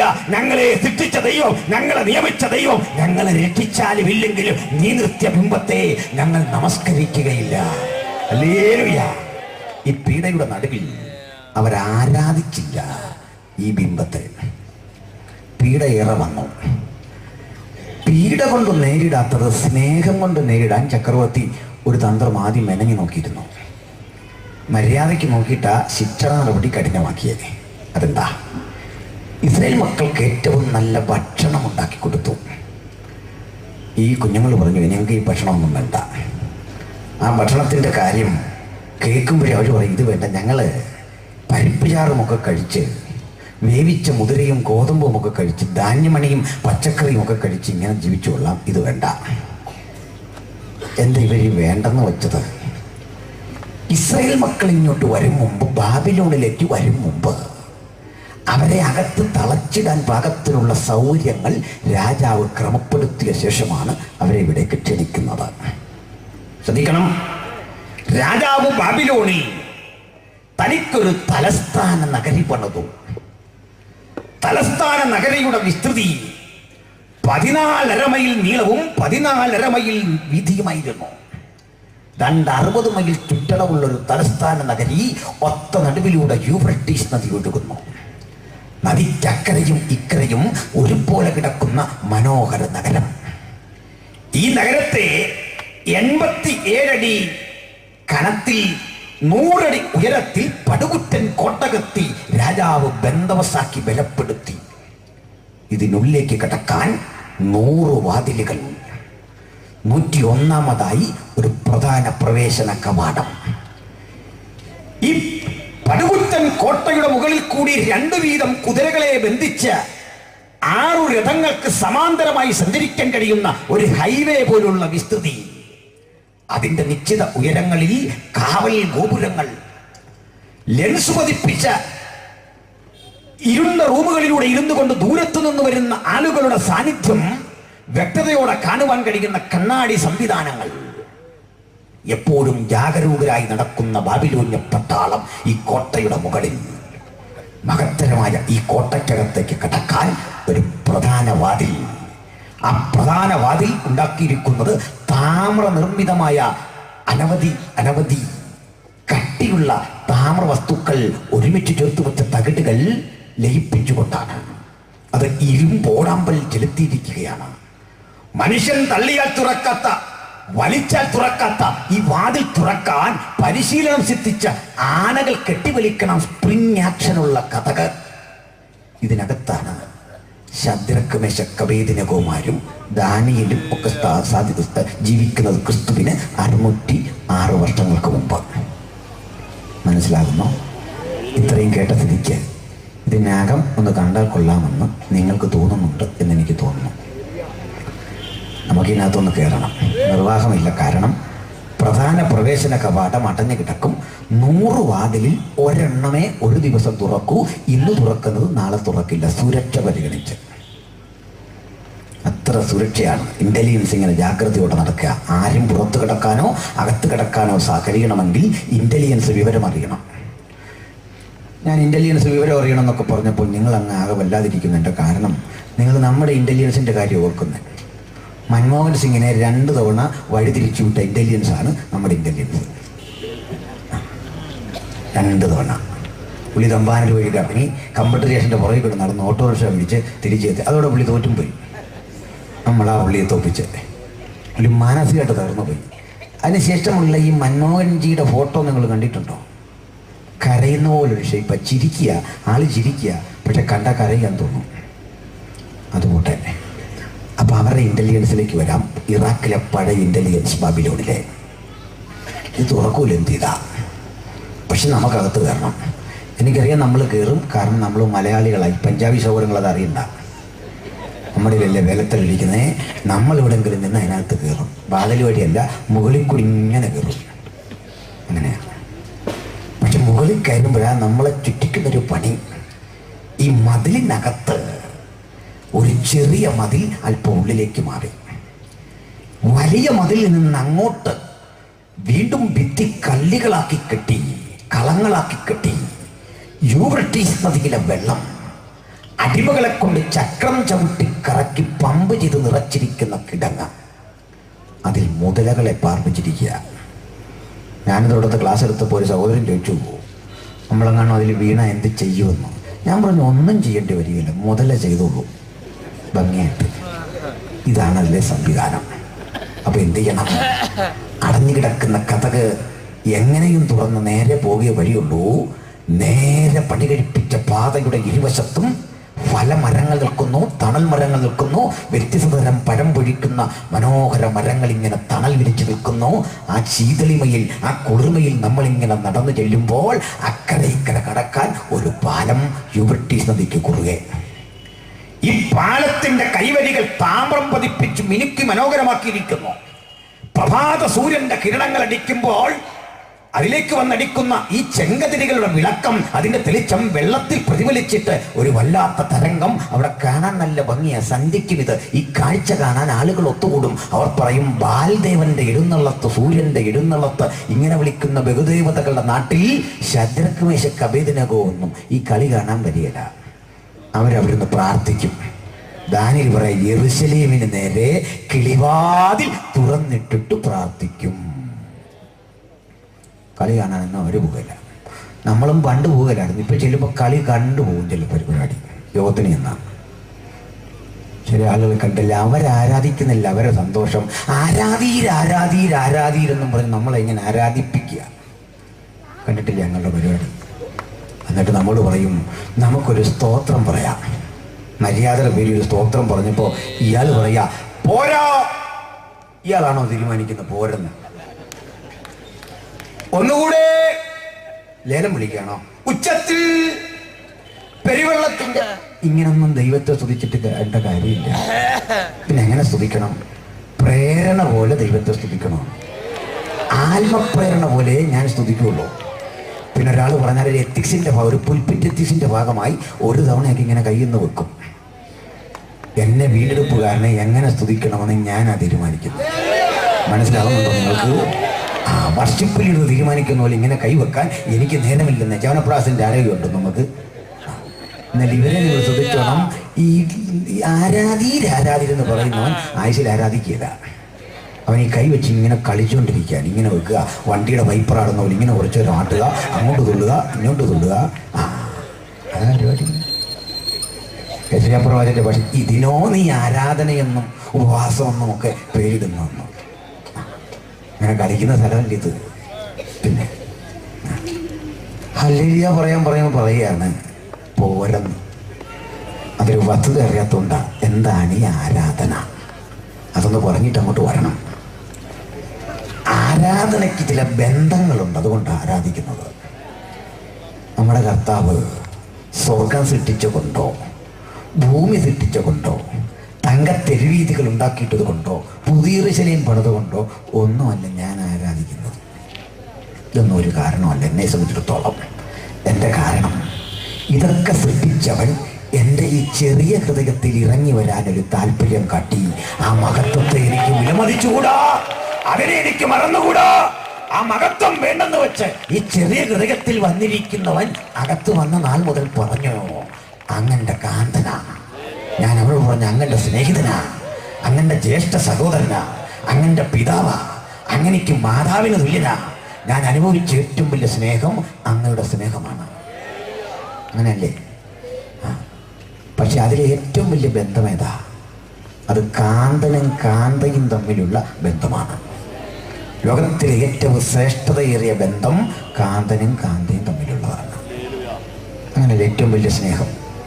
ഇത് കേട്ടിട്ട് അമ്മയ്ക്ക് തോന്നുക അമ്മയും കുഞ്ഞും തമ്മിലുള്ളതാണെന്ന്. സമ്മതിച്ചു. അപ്പനും മകളും തമ്മിലുള്ളതാണോ ഏറ്റവും വലിയ ബന്ധം? അല്ലല്ല. ഭാര്യയും ഭർത്താവും തമ്മിലുള്ളതാണ് ലോകത്തിലെ നിലനിൽക്കുന്ന ഏറ്റവും വലിയ ബന്ധം. എനിക്ക് വിശ്വാസമില്ല എന്ന് പറയാം. എനിക്ക് 3 മക്കളുണ്ട്. മൂത്തവൾ 8ൽ പഠിക്കുന്നു, 13 വയസ്സ് കഴിയുന്നു. 7-8 വർഷത്തിനുള്ളിൽ ഞാൻ അവളെ അങ്ങ് പിരിയും. പിന്നെ അവളായി, അവളുടെ പാടായി. പിന്നെ അവൾ വരുന്ന എങ്ങനെ, ഒരു കേക്ക് മേടിച്ച് എന്നെ കാണാൻ വരും. അവൾ കേക്ക് മേടിക്കുന്നതന്നെ അവൾക്ക് ഞാൻ ഫ്രിഡ്ജ് മേടിച്ചു കൊടുക്കണം. അതിനായി വിളി കേക്കുമായിട്ട് വരുന്നത്. അവളുടെ വിചാരം പപ്പ ഒരു കമ്പനിയാണ് പ്രൊഡ്യൂസ് ചെയ്യാനിരിക്കുക. അവൾ ഒന്ന് അസഖ്യപ്പെടുത്തുന്നുണ്ട്. പറയാ, അച്ഛന് കുറച്ച് നാട്ടിൽ ജോലിയൊന്നും ഇല്ലായിരുന്നു, കമ്പനി സ്ട്രൈക്കാ. അങ്ങനെ അവൾ ഇങ്ങോട്ട് വരിക, നമ്മളെ ചൂഷണം ചെയ്തുകൊണ്ട് പോകാൻ. കുഞ്ഞെ ഇപ്പം ഇല്ല, പപ്പ ഉണ്ടാക്കി തരാൻ പൊക്കട്ടെ. പക്ഷെ എൻ്റെ അരിയിലൊരാൾ നിൽപ്പുണ്ട്, അവൾക്കറിയാം എൻ്റെ ദുഃഖം, എൻ്റെ ഇല്ലായ്മ. പപ്പ ഇല്ലാത്തതുകൊണ്ടല്ലേ പറഞ്ഞേ, നീ പൊക്കാട്ടോ, കൊണ്ടുതരും. ഇളയ മകളെ ഒരു 15 കൊല്ലത്തിനുള്ളിൽ പിരിയും. ഏറ്റവും ഇളയത് മോനാണ്, അവനെ ഒരു 10-20 കൊല്ലത്തിനുള്ളിൽ പിരിയും കൂടിയ. പക്ഷെ എനിക്ക് ആജീവനാന്തം മരണം വരെ പിരിയാനാവാത്ത ഒരു ബന്ധമുണ്ട്, മരണം വരെ ഉള്ളതും. അതെൻ്റെ കാന്തയാണ്, എൻ്റെ ഭാര്യ. അവൾക്ക് എന്നെയും പിരിഞ്ഞുകൂടാ. അതുകൊണ്ട് പണ്ട് നമ്മൾ ഈ കുടിയന്മാരായ അപ്പന്മാരുള്ള വീട്ടിലും നമ്മൾ അമ്മയോട് പറയല്ലേ, അമ്മ ഇനി പോലെ എൻ്റെ കൂടെ വന്നിക്കുക. അമ്മ പറയും, എങ്കിൽ ആ മനുഷ്യൻ എന്നെ താലി കെട്ടിയതില്ലേ മോനെ, അയാൾ കൊല്ലരുതാത്തവനാ, കുടിയനാ, പക്ഷേ എനിക്ക് ഉപേക്ഷിച്ചു പോരാൻ കൂടാ. ദൂരത്തിരിക്കുമ്പോൾ ഈ അമ്മ പറയും, അദ്ദേഹം ഇന്നൊന്നും കഴിച്ചില്ല, എനിക്ക് തിരിച്ചു പോകണം, ഞാൻ ചെല്ലാതെ കഴിക്കില്ല. ഇതാ ഏറ്റവും വലിയ ബന്ധം. ശരിയാണോ? കല്യാണം കഴിച്ചവർക്കേ മനസ്സിലാവൂ. കല്യാണം കഴിച്ചവരിൽ തന്നെ ഭാര്യയും കുഞ്ഞുങ്ങളെയൊക്കെ നോക്കുന്നവനെ അത് മനസ്സിലാവൂ. അല്ല, പെണ്ണും കിട്ടിയിട്ടിട്ട് അവനവൻ്റെ വഴിക്ക് പോയി അവനൊന്നും മനസ്സിലാകില്ല. അങ്ങനെ ആരെങ്കിലും ഉണ്ടെങ്കിൽ അവരെ ക്ഷമിക്കണം. ഞാൻ മറ്റുള്ളവരുടെ കാര്യത്തിലാണ് പറഞ്ഞത്. ഏറ്റവും വലിയ ബന്ധം കാന്തനും കാന്തയും തമ്മിലുള്ളതാണ്. അതുകൊണ്ട് ക്രിസ്തു നമുക്കൊരു ബന്ധം തന്നു, കാന്തനും കാന്തയും.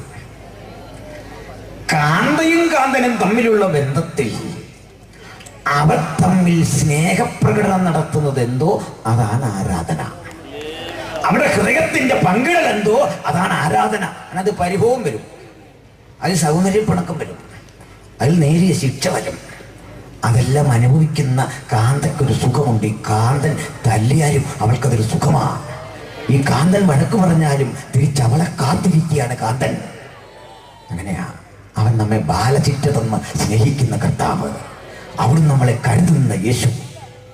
ഈ കാന്തൻ കാന്തയും തമ്മിലുള്ള സംഭാഷണം ഒന്ന് വ്യക്തമാക്കണം. അത് ഞാൻ ഈ പാസ്റ്റർ ഷർജൻ പാസ്റ്റർ വീട്ടിൽ അദ്ദേഹത്തോട് ആ പരിചയം കൂടുതലുണ്ട്, ആ പദം ഉപയോഗിക്കുന്നത്. മറ്റു ദേവദാസന്മാരെ ക്ഷമിക്കണം. ഇതുവഴി പോയപ്പോഴൊന്ന് കയറി നോക്കുക. എനിക്കങ്ങനെയുള്ള ദുശീലമൊന്നുമില്ല. പിന്നെ കയറി പാസ്റ്റർ വിഷമിക്കുക വേണ്ട. ഞങ്ങൾ ഈ ഹൈ റേഞ്ചുകാർ നല്ല കടുപ്പത്തിൽ ചായ കുടിക്കുന്ന ആൾക്കാരാണ്. അതുകൊണ്ടാണ് പാസ്റ്റർ എന്താ, ഞാൻ പറഞ്ഞൊരു ചായ പോരട്ടെ. ഈ ആണുങ്ങൾക്കൊരു കുഴപ്പമുണ്ട്, അവരകത്തേക്ക് നിന്നിട്ട് പറയും ചായ പോരട്ടെ, വല്ലതും മേടിച്ചു കൊടുക്കും. അതുമില്ല. സഹോദരിമാര് കഷ്ടപ്പെട്ട ഈ കുടുംബം ഒരു വിധത്തിൽ കൊണ്ടുപോകുന്നു. ഇനി പോരട്ടെന്ന് കഴിക്കാനോട് എന്തെങ്കിലും എടുത്തോളാൻ. അപ്പം അദ്ദേഹത്തിൻ്റെ വൈഫ് ഇതൊക്കെ ഒന്ന് പറയണമെന്നുണ്ട്. സംഗതി പരിങ്ങല്ല. കാരണം കാശില്ലാഞ്ഞിട്ടല്ല, ഈ പുള്ളിയുടെ ഉത്തരവാദിത്വം. അപ്പം അവരിതൊന്ന് പറയണം. അവരിങ്ങോട്ട് വന്നാൽ കഥകിൻ്റെ സൈഡിൽ മാറി നിന്നിട്ട് ഇങ്ങനെ കാണിക്കുന്നു, ഇങ്ങനെ കാണിക്കുന്നു, ഇങ്ങനെ എടുക്കുന്നു. പഞ്ചസാര ഇല്ലെന്നീ കാണിക്കുന്നത്, ചായപ്പൊടി ഇല്ലെന്നായി കാണിക്കുന്നത്, ഇങ്ങനെ കാണിക്കുന്നു, ഇങ്ങനെ വെക്കുന്നു, ഇങ്ങനെ വെക്കുന്നു. നമ്മൾ കണ്ട ഓർക്കും ഇവരെ കണ്ട് പണ്ട് ട്രാഫിക് ഡ്യൂട്ടി ഉണ്ടായിരുന്നു ഒരു പോലീസുകാരില്ല. ഇങ്ങനെ വെക്കുന്നു, ഇങ്ങനെ വെക്കുന്നു. ഞാനങ്ങനെ ഓർക്കുള്ളൂ. ഇനി കൃപാവരെ ഉള്ളത് ഓർക്കും, ഇളകിയതാന്ന് ഓർക്കും. പ്രയാസം വന്നിരുന്നപ്പോഴേ ഇങ്ങനെ വെക്കുന്നു, ഇങ്ങനെ വെക്കുന്നു, ഇങ്ങനെ വെക്കുന്നു, ഇളകിയതാ. പക്ഷേ ഇവർക്ക് നിങ്ങളത് എന്തായി പറഞ്ഞെന്ന് അല്പം കഴിഞ്ഞപ്പോൾ പാസ്റ്ററിനോട് പറഞ്ഞു, ഇതാ ഈ പത്രം വായിക്കും, ഞാനിപ്പോൾ വരുന്നു. പാസ്റ്റർ പുറത്തോട്ട് പോയി തിരിച്ചു വന്നു. സാധനങ്ങളെല്ലാം ഉണ്ട്. ഒരു സൂപ്പർ ചായ. കാന്തനും കാന്തയും തമ്മിൽ സംസാരിച്ചത് ഇതെല്ലാം ഞാനിങ്ങനെ കണ്ടുകൊണ്ടിരിക്കുക. കണ്ണാടി ഉള്ളതുകൊണ്ട് ഇങ്ങനെ നോക്കാം, ഇങ്ങനെ നോക്കാം, നോക്കിക്കൊണ്ടിരിക്കുകയാണ്. ഈ കണ്ടുകൊണ്ടിരിക്കുന്ന ഞാനിവിടുന്ന് പറയുക, ഈ കാന്ത ഇങ്ങനെയൊക്കെ കാണിച്ചപ്പോൾ പറയുക, പോരാ, ഒന്നുകൂടെ ഉച്ചത്തിൽ പെരുവെള്ളത്തിന്റെ ചായ കുടിച്ചിട്ട് വീട്ടിൽ പോകണം. നിന്നോട് ആര് പറഞ്ഞ ആവശ്യമില്ലാത്ത പണി ചെയ്യാൻ ചായ കുടിച്ചോണം, സ്ട്രോങ് ആണോ ലൈറ്റ് ആണോ കിട്ടി കൂടി ഒരു നന്ദിയും പറഞ്ഞിട്ട് പോക്കോണം. അതാണ് ദൈവത്തിൻ്റെ യഥാർത്ഥ മകൻ ചെയ്യേണ്ടത്. സന്തോഷമുണ്ടോ ദൈവങ്ങൾക്ക്? പിന്നെ എന്നോട് ഈ വർഷിപ്പ് ലീഡർ, ഞാൻ പറഞ്ഞ ഒരുത്തനേ ഉള്ളൂ ബൈബിളിൽ വർഷിപ്പ് ലീഡർ. അത് പഴയ നിയമത്തിലായിരുന്നു, പേര് ലൂസിഫർ എന്നായിരുന്നു അവൻ്റെ. അവനിങ്ങനെ ലീഡ് ചെയ്ത് ലാസ്റ്റ് പറയുക, ഞാൻ ഇനി ഇവിടെ നിൽക്കുകയില്ല, കണ്ടല കൊണ്ടൊന്നും ഒതുങ്ങുകയില്ല, ഞാൻ സ്വർഗത്തിൽ കയറും, എൻ്റെ സിംഹാസനം എടുത്ത് അത്യുന്നതിൻ്റെ സിംഹാസനത്തിൻ്റെ സൈഡിൽ വെക്കും, പിന്നെ അത് തട്ടിത്തെറിപ്പിച്ച് ദൂരെ കളയും. ഹൃദയത്തിൽ പറഞ്ഞപ്പോൾ അടിച്ചവനെ താഴെ കളഞ്ഞു. നമ്മൾ ചില അടിച്ച് കളഞ്ഞവനെ പിന്നെയും വിളിച്ചുകൊണ്ട് പറയും ഒരു പ്രോഗ്രാം ഉണ്ടെന്ന്. ഈ വീണവൻ്റെ പാട്ട് കേട്ടാൽ ആസ്വദിക്കാൻ മനസ്സുള്ള ആളുകളാണ് ഇന്ന് കൂടുതലിരിക്കുന്നത്. വീണവൻ്റെ പാട്ടിൽ ആത്മാർത്ഥത കാണത്തില്ല, ഈ താളവും ഭാവവും രൂപയെ കാണത്തുള്ളൂ. അവനെ പറഞ്ഞ പോരാ പോരാ പോരാ. നമ്മുടെ അപ്പച്ചൻ്റെ പാട്ട് പാടിയപ്പോൾ നമ്മുടെ ഹൃദയം നിറഞ്ഞു. പ്രൈസലോ, എന്തൊരഴകാണ് ആ പാട്ട്. ആ പാട്ടിൻ്റെ താളവും ചിട്ടയും സന്തോഷമൊക്കെ പഴയ കാലത്തിലേക്ക് നമ്മുടെ മനസ്സിനെ പിടിച്ചെടുത്തുകൊണ്ട് പോയി ഇല്ലേ? ബോധമുള്ള തലമുറയ്ക്ക് അതൊക്കെ മനസ്സിലാവുള്ളൂ. ഇത്തരം പിതാക്കന്മാർ നമ്മുടെ അഭിമാനമാണെന്ന് പറഞ്ഞാട്ടെ. യുദ്ധമറിയുന്ന അത്തരം തലമുറ നമ്മുടെ ജയമാണെന്ന് പറഞ്ഞാട്ടെ. ഈ തലമുറയുടെ അനുഭവത്തിലേക്ക് ഞങ്ങളെയും ഒന്ന് കൂട്ടിക്കൊണ്ടുവരണമെന്ന് പറഞ്ഞാട്ടെ. സഭയ്ക്ക് വേണ്ടത് നവീകരണമല്ല, പൂർവീകരണമാണ്. പഴയതിലേക്കുള്ള തിരിച്ചുപോക്കാണ്. അതിലേക്ക് ഞങ്ങളെ കൊണ്ടെത്തിക്കണമേ എന്ന് പ്രാർത്ഥിച്ചാട്ടെ. പ്രവാചക ശബ്ദങ്ങൾ ഉയർന്നാട്ടെ. ആ നിലയിൽ വേണം നമുക്ക് കാലത്തെ മാറ്റിയെടുക്കാൻ. സ്തോത്രം. അപ്പൊ ബാബിലോൺ ശക്തിപ്പെട്ടു. ഈ ബാബിലോണിൽ ദൈവത്തിന്റെ മക്കൾ ജയിച്ചു. അവനുണ്ടാക്കിയതിനെ ആരാധിച്ചില്ല. ഞാൻ ഈ പാലത്തിൻ്റെ അവിടെ വരെ വന്നുള്ളൂ. ഈ പാലം അങ്ങോട്ട് കിടക്കുമ്പോൾ താഴേക്ക് ഇറങ്ങാൻ ഒരു പടിക്കെട്ടുണ്ട്. ഇതെൻ്റെ വേറൊരു വിഷയമാണ്, സാന്ദർഭികമായി ഇത് വന്നതാണ്. ഈ പടിക്കെട്ട് കയറി താഴെ ഇറങ്ങുമ്പോൾ ഭൂമിക്കടിയിലൂടെ ഒരു ടണൽ, ഒരു നിലവറ, അത് നദിക്ക് മടിയിൽ കൂടിയാണ്. ആ നിലവറയുടെ ഭിത്തി മാർബിളൊട്ടിച്ച് മനോഹരമാക്കി പോളിഷ് ചെയ്തെടുത്തിട്ട് ചുണ്ണാമ്പ് ചൂളകളിൽ നിന്നെടുക്കുന്ന ഒരുതരം വാതകത്തിൽ തീ പടർത്തി അതിൻ്റെ വെളിച്ചം അങ്ങോട്ട് പ്രതിഫലിപ്പിക്കുക. അതിൻ്റെ ചുറ്റും കുതിരയുടെ ലാടത്തിൻ്റെ ആകൃതിയുള്ള തീന്മേശകളിട്ട് ആളുകൾ ഭക്ഷണത്തിനിരിക്കുക. ഭൂമിക്കടിയിലാണ് സംഭവം. നെബൂഖദ്നേസറിന്റെ വിരുന്നുശാല. ഒത്ത നടുക്കായി അർത്ഥവൃത്താകൃതിയിലുള്ള ഒരു സ്റ്റേജ്. ആ സ്റ്റേജിൽ അർത്ഥനഗ്നരായ സ്ത്രീ പുരുഷന്മാർ പാട്ടുപാടി നൃത്തം ചെയ്യുന്നു. കണ്ണഞ്ചിപ്പിക്കുന്ന നിറക്കൂട്ടുകളുടെ വർണ്ണപ്രപഞ്ചം, വ്യത്യസ്ത വെളിച്ചങ്ങൾ ഇങ്ങോട്ടടിക്കുന്നു. അവർ ബാൽദേവനെ പാടി സ്തുതിക്കുന്നു, ആടുന്നു, നൃത്തം ചെയ്യുന്നു. ജോബിയുടെ പാട്ട് പോലാണ് ഐഡിയ സ്റ്റാർ സിംഗർ. പരിപാടി ഇങ്ങനെ നടക്കുകയാണ്. എവിടെ ചെന്നാൽ അവിടെയും പാടും, വായി വരുന്നൊക്കെ പാടും. ഇതിങ്ങനെ നടക്കുക. നിങ്ങളുടെ സന്തോഷം പോകുന്നുണ്ടോ? അല്ലേ? നല്ല പാട്ടുകാരൊക്കെ പാടട്ടെ. ഞാൻ ഏറ്റവും ഇഷ്ടപ്പെടുന്ന യേശുദാസിൻ്റെ പാട്ടാണ്. എന്നോട് ചോദിക്കുക ജീവിതത്തിൽ ഏറ്റവും ഇഷ്ടപ്പെട്ട പാട്ട്. ഞാൻ പറയാം അതൊരു സിനിമ പാട്ടാണ്. അവനവൻ കുരുക്കുന്ന കുരുക്കഴിച്ചെടുക്കുമ്പോൾ ഗുരുമാല. എത്രയോ ക്രിസ്തീയ പാട്ടിനേക്കാൾ നല്ല പാട്ടാണത്. പിന്നെ ആ പാട്ട് പാടി എത്ര ബന്ധനം കഴിക്കാൻ കുറച്ചൊക്കെ നോക്കിയില്ലേ? പിന്നെ പക്ഷേ യേശുദാസ് അങ്ങേക്ക് ഇവിടെ നിന്ന് പാടുവാൻ ഞങ്ങൾ അനുമതി തരില്ല. ശരിയാണോ ഞാൻ പറഞ്ഞത്? നിങ്ങൾക്കൊരു സന്തോഷം, നിങ്ങൾ ഇവിടെ വിളിക്കുന്ന തോന്നല്ലേ? പാടില്ല. അഭിഷിക്തന്റെ വേദിയിൽ അഭിഷിക്തനെ പാടാവൂ. അഭിഷിക്തന് വേണ്ടി വേർതിരിക്കപ്പെട്ട ഈ സ്ഥലം കണ്ണീരൊഴുക്കി പ്രാപിച്ച ഇടത്ത് അഭിഷിക്തനെ നിൽക്കാവൂ. അങ്ങ് വലിയ സംഗീതജ്ഞൻ, ആ സംഗീതം ഞങ്ങൾ ആസ്വദിക്കും. പക്ഷെ യേശുവിനെ പാടുവാൻ ആ യോഗ്യത പോരാ. യേശുവിനെ പാടുവാനുള്ള യോഗ്യത എൻ്റെ നാവ് സമർത്ഥനായ ലേഖകന്റെ എഴുത്തുകോൽ, എൻ്റെ കൃതി രാജാവിന് വേണ്ടി മാത്രമുള്ളത്. ഇന്ന് രാത്രി വിളിക്കുന്ന ദൈവത്തിന്റെ പൈതലെ, പാടുവാൻ, പ്രാർത്ഥിക്കുവാൻ, ആരാധിക്കുവാൻ നിനക്കൊരു താലന്തുണ്ടെങ്കിൽ അത് ദൈവത്തിന് വേണ്ടി ആയിരിക്കണം. അതെൻ്റെ ദൈവത്തിന് വേണ്ടി മാത്രം എന്ന് നിശ്ചയിച്ചുറപ്പിക്കുന്ന ചിലർ വരട്ടെ, ഇവിടെ അവിടെ നിൽക്കട്ടെ.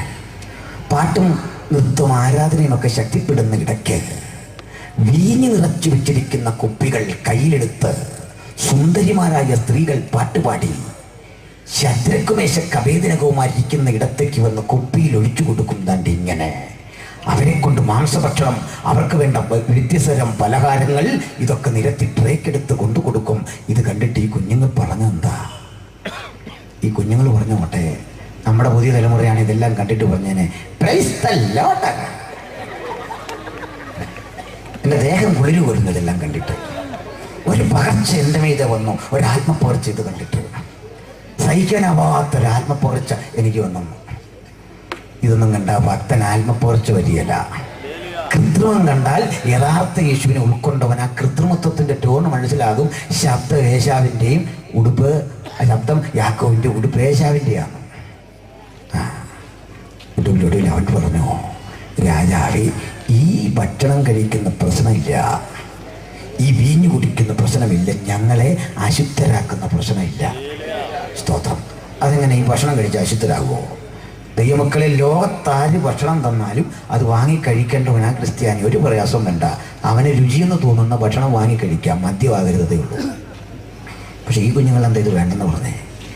ഈ ഭക്ഷണം ഇവിടെ വന്നത് മറ്റൊരു സ്ഥലത്തുനിന്നാണ്. ദൂരങ്ങളിലുള്ള ബാൽദേവന്റെ ക്ഷേത്രത്തിനുള്ളിലെ വെണ്ണക്കൽ ശില്പത്തിന് മുമ്പിൽ തോലുരിച്ചു മാറ്റി കണ്ടം കണ്ടമായി നുറുക്കിയ കാളക്കുറ്റന്റെ മാംസം പാകപ്പെടുത്തിയ ഈ കൊടുത്തുവിട്ടിരിക്കുന്ന ഇങ്ങോട്ട് ആ വിഗ്രഹാർപ്പിതം ഒരു യഹൂദനെ കൊണ്ട് ഭക്ഷിപ്പിച്ച് പ്രാഗൽഭ്യം നഷ്ടപ്പെടുത്തുവാനുള്ള സാത്താന്യ തന്ത്രം ആത്മനിറവുള്ള കുഞ്ഞുങ്ങൾ തിരിച്ചറിഞ്ഞു. ഇതിന്റെ പേരാണ് വിവേചന വരം. ഇന്ന് രാത്രി ബൈബിൾ വചനം കേൾക്കുന്ന പ്രിയപ്പെട്ടവരെ, അനുഗ്രഹം എന്ന വ്യാജേന നിന്റെ മുമ്പിൽ പിശാചി കൊണ്ടുവരുന്ന പ്രലോഭനങ്ങൾ കണ്ടിട്ട് പറയണം, നാഥ, നിന്റെ ഹിതത്തിലില്ലാത്തത്, നിന്റെ പദ്ധതിയിലില്ലാത്തത്, എന്റെ നിത്യത നഷ്ടപ്പെടുന്നത് ഒന്നും എനിക്ക് ആവശ്യമില്ല. ഇതൊന്നും എനിക്ക് വേണ്ട. ഇത്രയും പറഞ്ഞോട് കുഞ്ഞുങ്ങൾ രക്ഷപ്പെട്ടു. അവരെ ഒന്നും ചെയ്യാൻ നെബൂഖദ്നേസറിന് സാധിച്ചില്ല. നെബൂഖദ്നേസർ പട്ടുപോയി. അവൻ കാളയെപ്പോലെ പുല്ലു തിന്നു. അവന്റെ ചെറുമകന്റെ കാലത്ത് രാജ്യം നാമാവശേഷമായി. പേർഷ്യക്കാർ തച്ചുടച്ചു. വലിയ ബിംബങ്ങൾ, ഗോപുരങ്ങളെല്ലാം തച്ചുടച്ചു.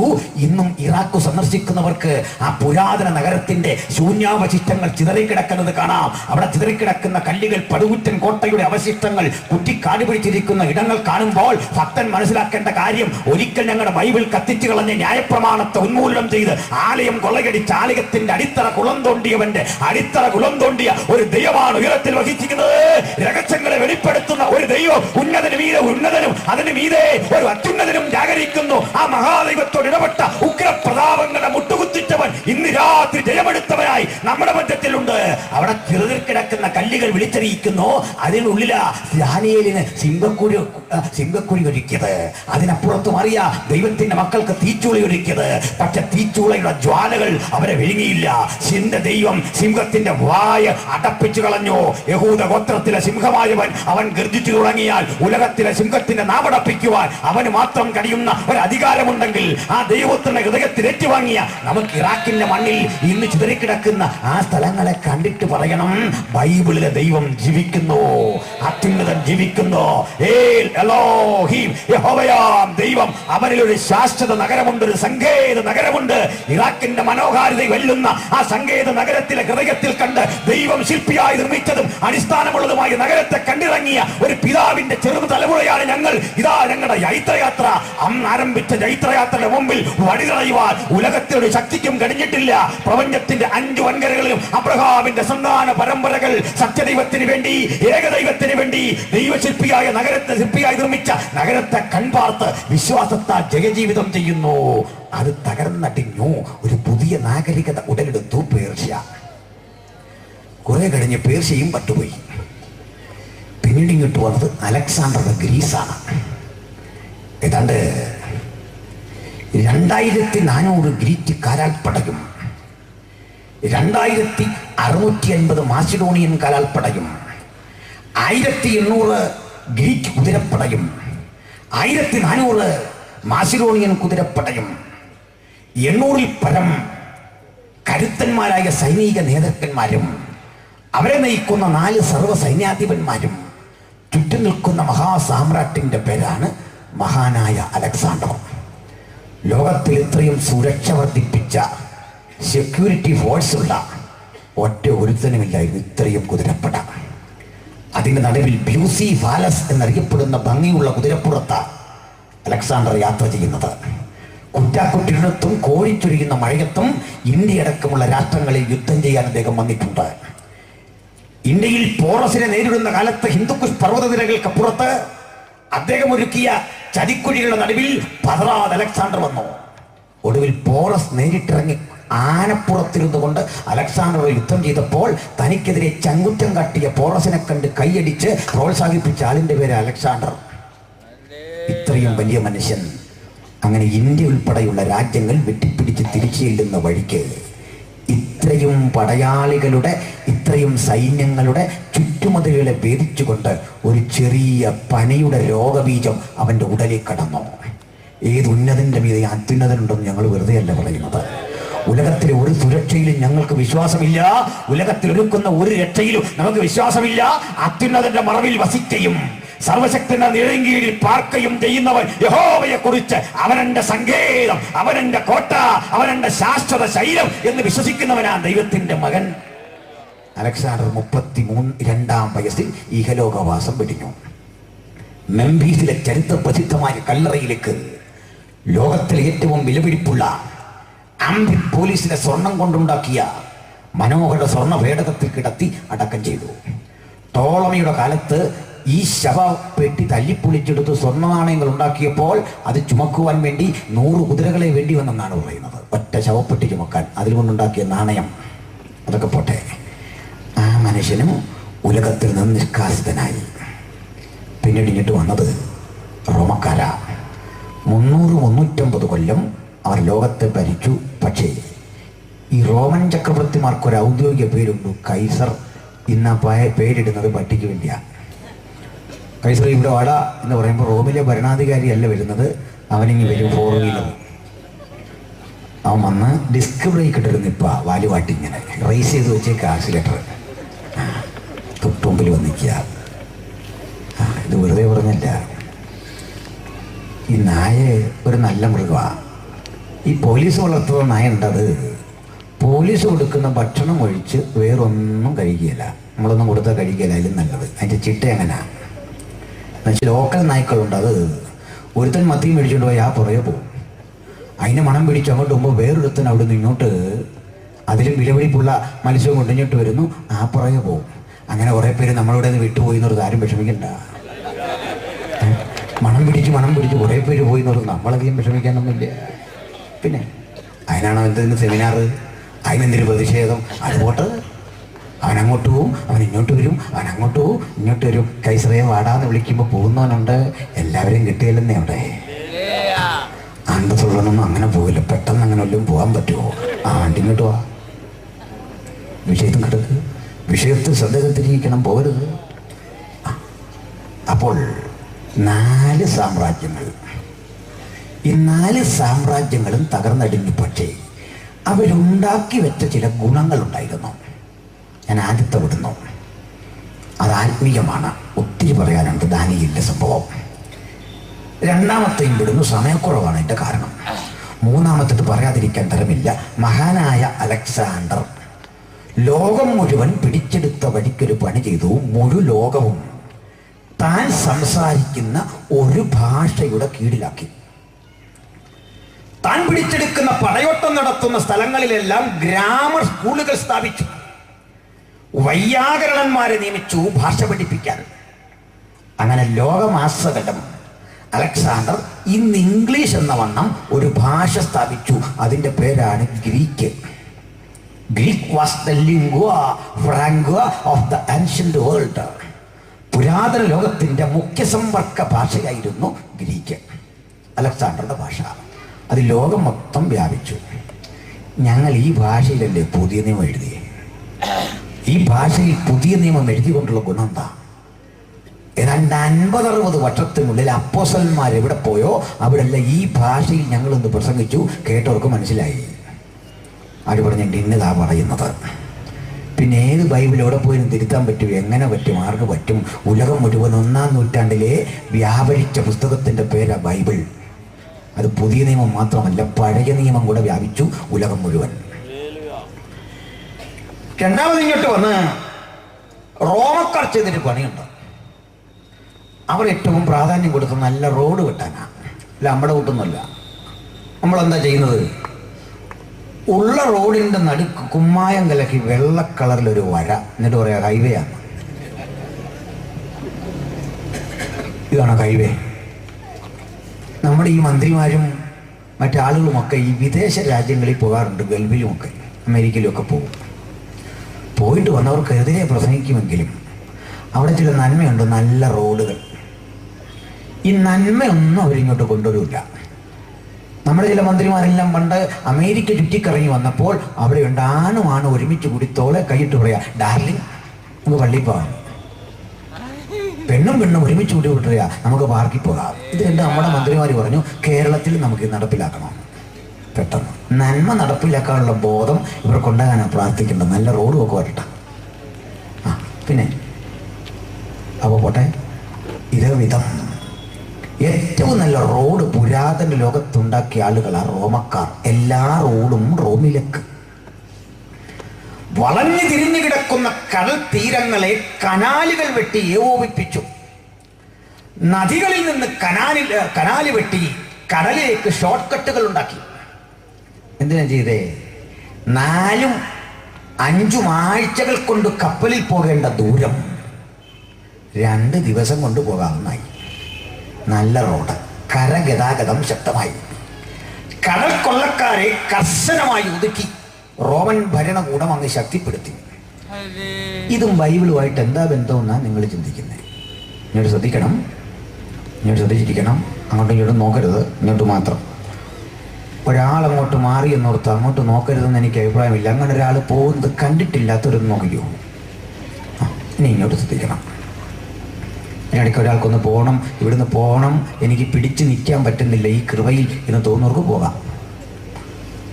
പോകുന്നതിന് കുഴപ്പമില്ല. ഞാൻ ഈ ട്രിവാൻഡ്രത്ത് കാട്ടാക്കടയ്ക്കപ്പുറത്ത് 6 കൊല്ലം മുമ്പ് ഒരു പ്രസംഗത്തിന് വന്നു. നമ്മുടെ വിക്ടർ വില്ലിപ്പച്ചാനൊക്കെ ഉണ്ട്.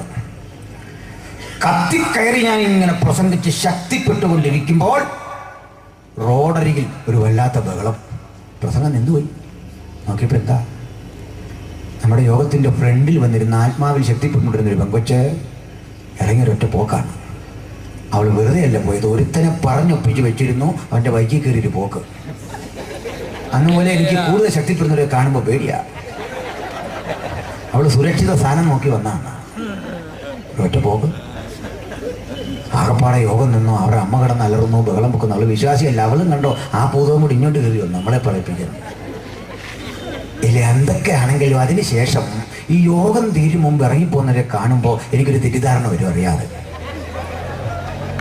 ഈ ആശീർവാദം പറയുമ്പോൾ ഇറങ്ങിപ്പോകുന്നവരെ കാണുമ്പോൾ പെട്ടെന്ന് എനിക്ക് ഓർമ്മ കയറി വരും.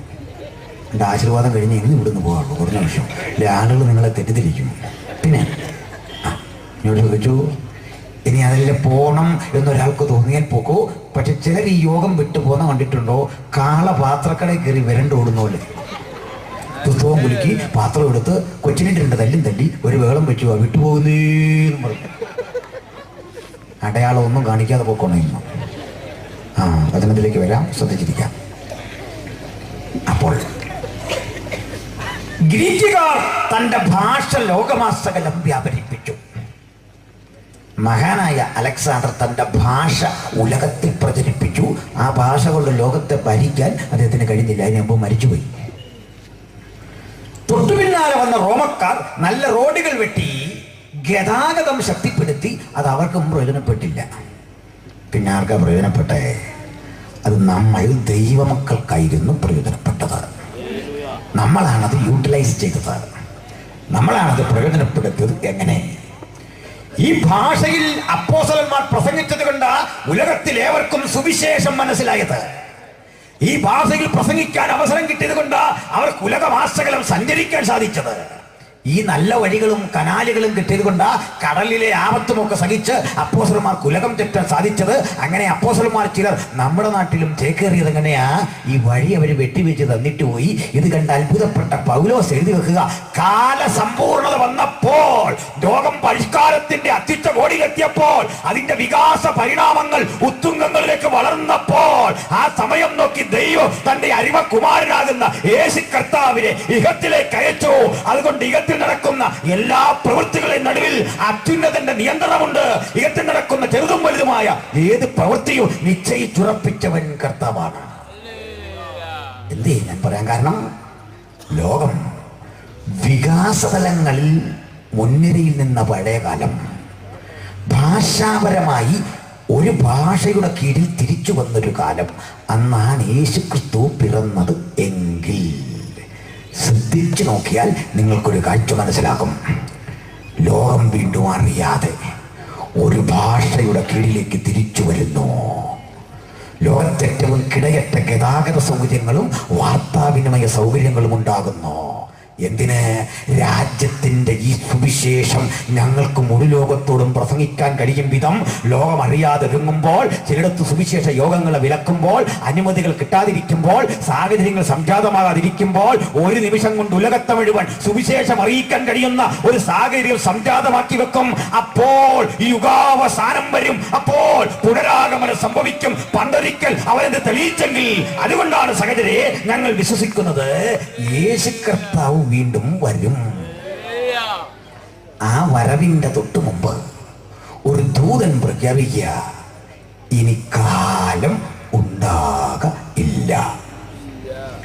ശ്രദ്ധിച്ചു നോക്കിയാൽ യേശുവിന്റെ പിറവിയുടെ തൊട്ടു മുമ്പ് കണ്ട യുഗപരമായ 4 സാമ്രാജ്യങ്ങളുടെ ഒരു തനിയാവർത്തനം ഇന്നും സംഭവിക്കുന്ന കാഴ്ച കാണാം.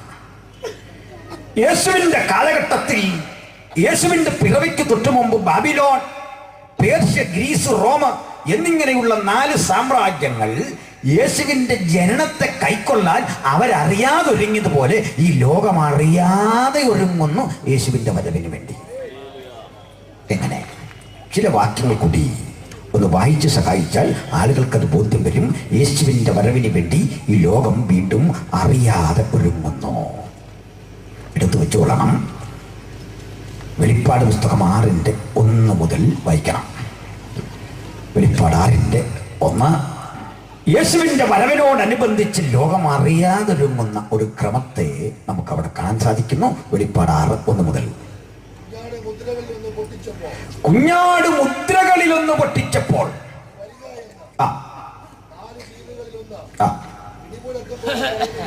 4 ജീവികളിൽ ഒന്ന് ഇടിമുഴക്കം പോലെ പറയുന്നത് ഞാൻ കേട്ടു. അപ്പോൾ ഞാൻ ഒരു വെള്ളക്കുതിരയെ കണ്ടു. അതിന്മേൽ ഇരിക്കുന്നവന്റെ കയ്യിൽ ഒരു വില്ലുണ്ട്.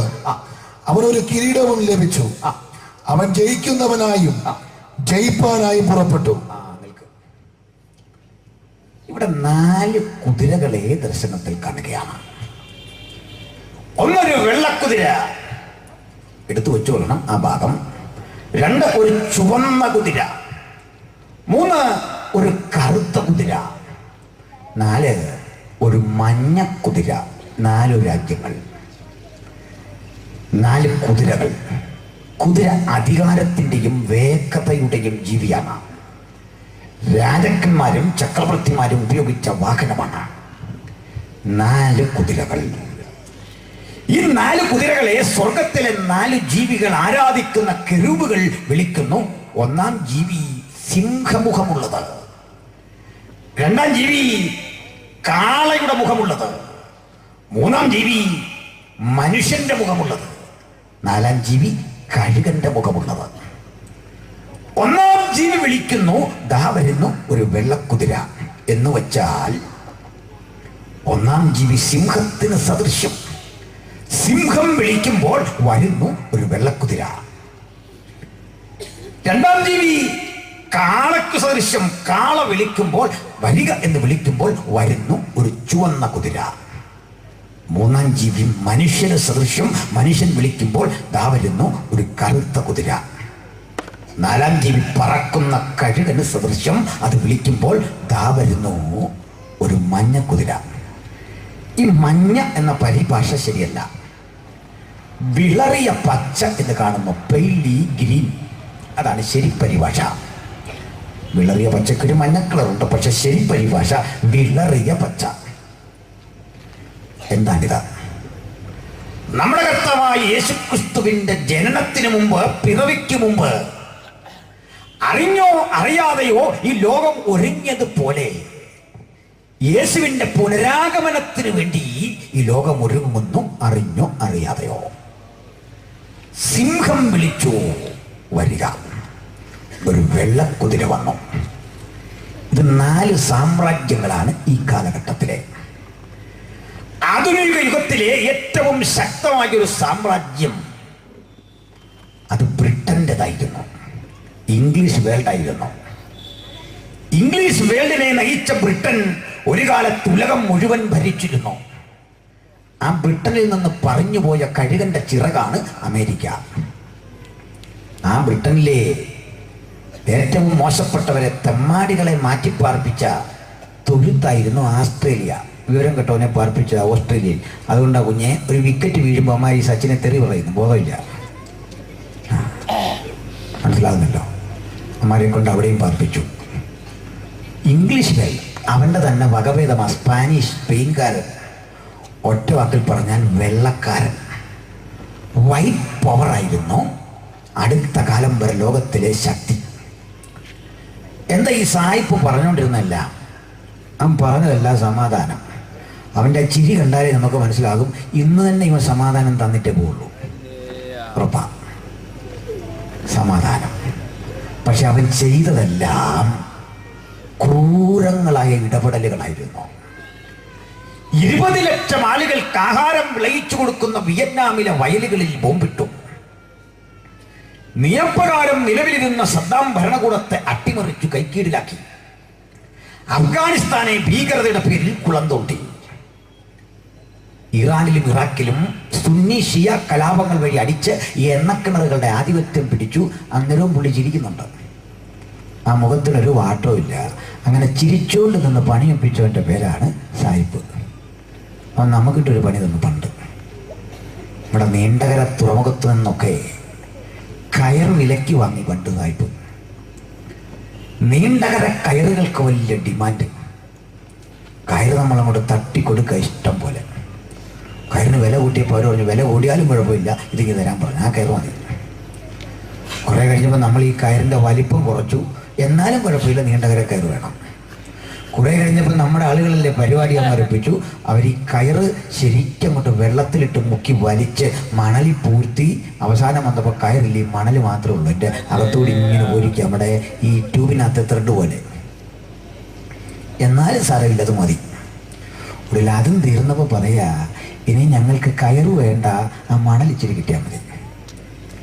അങ്ങനെ നമ്മൾ ഇവനെ പറ്റിച്ചു. പക്ഷെ അവൻ നമ്മളെ പറ്റിച്ചു. അവൻ ചോദിച്ച കയറല്ല, ആ മണലായിരുന്നു. ഇത് പറ്റിയിരിക്കുന്ന മണല്. ടൈറ്റാനിയം അവൻ അടിച്ചു മാറ്റി നമ്മളെ. ഇങ്ങനെ പറഞ്ഞാലേ നമുക്ക് അതിൻ്റെ വില അറിയാതെ പോകുള്ളൂ. അടിച്ചു മാറ്റി. ഇതാണ് നമ്മൾ ഇന്ന് കേൾക്കുന്ന കരിമണൽ ഖനനം. അതിൻ്റെ പഴയ പതിപ്പ് അവൻ ചെയ്തു വെച്ച കയറാന്നും പറഞ്ഞ് കൊണ്ടുപോയി തട്ടിക്കുടഞ്ഞെടുത്തത് ടൈറ്റാനിയം സ്പോഞ്ച് ഉണ്ടാക്കുന്ന ആ വിദ്യ. പിടികിട്ടിയോ നിങ്ങൾക്ക്? എല്ലാവരെയും ചൂഷണം ചെയ്തു അവൻ. ഈ കുതിര ആര് വിളിച്ചപ്പോഴാ വന്നേ നോക്കുക. ഒരു സിംഹം. സ്വർഗത്തിലിരുന്നൊരു സിംഹം വിളിക്കുക, വരിക നിന്റെ ആധിപത്യമാണ്. അവനിഞ്ഞു വന്നു. അവൻ മീതെ ഒരുത്തനിരിക്കുന്നു. അവൻ ഒരു വില്ല് പിടിച്ചിരിക്കുന്നു. കയ്യിലൊരു വില്ലുണ്ട്. അവൻ ജയിക്കുന്നവനായും ജയിപ്പാനായും പുറപ്പെട്ടു. യുദ്ധമാമാരുടെ ഹോബി. അമേരിക്കയുടെ സന്തോഷം തന്നെ എവിടെങ്കിലും ഒരു യുദ്ധം വേണം, അല്ലെ പുള്ളിക്ക് മനസമാധാനമില്ല. പക്ഷെ അമേരിക്കയ്ക്കും ബ്രിട്ടനൊന്ന്. ഇത് വായിച്ചിട്ടൊരിക്കൽ എന്നോടൊരാൾ പറഞ്ഞു, പാസ്റ്റ് അവിടെ ശ്രദ്ധിച്ച് നോക്കിയോ, അതിൽ പോകുന്നവൻ്റെ കയ്യിൽ വില്ലുണ്ട്, അമ്പില്ല, അതുകൊണ്ട് അവൻ്റെ പണി നടക്കുകയില്ല. ഞാൻ പറഞ്ഞു, സ്നേഹിത, ഈ വില്ലുണ്ടെന്ന് പറയുന്നിടത്തെല്ലാം അമ്പുണ്ട്. അതിൻ്റെ തെളിവ് സ്നാപക യോഹന്നാന്റെ കാര്യം പറയുക. ഒട്ടക രോമം കൊണ്ടുള്ള ഉടുപ്പും അരയിൽ തോൽവാറും ധരിച്ചിരുന്നു. പാൻറ്റിട്ടതായിട്ടൊരു വാക്യമില്ല ഇവിടെ. എൻ്റെ അർത്ഥം പാൻറ്റിടാതെ തോൽവാറും ധരിച്ചിരുന്നാണോ? അല്ല. പത്രോസ് സംസാരിപ്പാൻ വായ തുറന്നു, പിന്നെ അടച്ചതായിട്ട് വാക്യമില്ല. ഇങ്ങനെ ഇരിക്കില്ല ഉള്ളേ. അത് ഊഹിച്ചെടുത്തോളം വിവരമുള്ളവൻ. വില്ലുണ്ടോ അമ്പുണ്ട്. ജയിക്കുന്നവനായും ജയിപ്പാനായും പുറപ്പെട്ടു. സിംഹം ഗ്രേറ്റ് ബ്രിട്ടന്റെ ചിഹ്നമാണ്. സ്വർഗത്തിലിരിക്കുന്ന ഈ ജീവി എങ്ങനെ ബ്രിട്ടന്റെ പ്രതീകമായി ഈ കുതിരയെ വിളിക്കും അറിയുക. ഭൂമിയിലെ ഏത് കാര്യത്തിലും അത്യുന്നതിന്റെ നിയന്ത്രണമുണ്ട്. അതാ സൂചിപ്പിക്കുന്നത്. അമേരിക്ക വച്ചപിടിച്ച് ക്യാപിറ്റലിസത്തിന്റെ ശക്തിയിൽ മുന്നേറും കാലത്ത് അതിനോട് കിടപിടിക്കുന്ന ഒരു രണ്ടാം സാമ്രാജ്യം പ്രത്യക്ഷപ്പെട്ടു. ഏതാ രണ്ടാം സാമ്രാജ്യം? ഒരു കാള വിളിക്കുക, കാളമുഖമുള്ള ജീവി വിളിക്കുക, വരിക. കാള വിളിക്കുമ്പോൾ വരുന്നത് ആരെയെന്ന് കാണുക. ഒരു ചുവന്ന കുതിര. എന്താ ഈ കാളയുടെ ജോലി? കാളയുടെ ജോലി എന്താണെന്ന് ചോദിച്ചാൽ ഇങ്ങനെ ഇരിപ്പ് കണ്ട് സെക്രട്ടേറിയറ്റ് യൂണി ക്ലർക്കാന്ന് തോന്നുന്നല്ലോ. കാള തൊഴിലാളിയാണ്.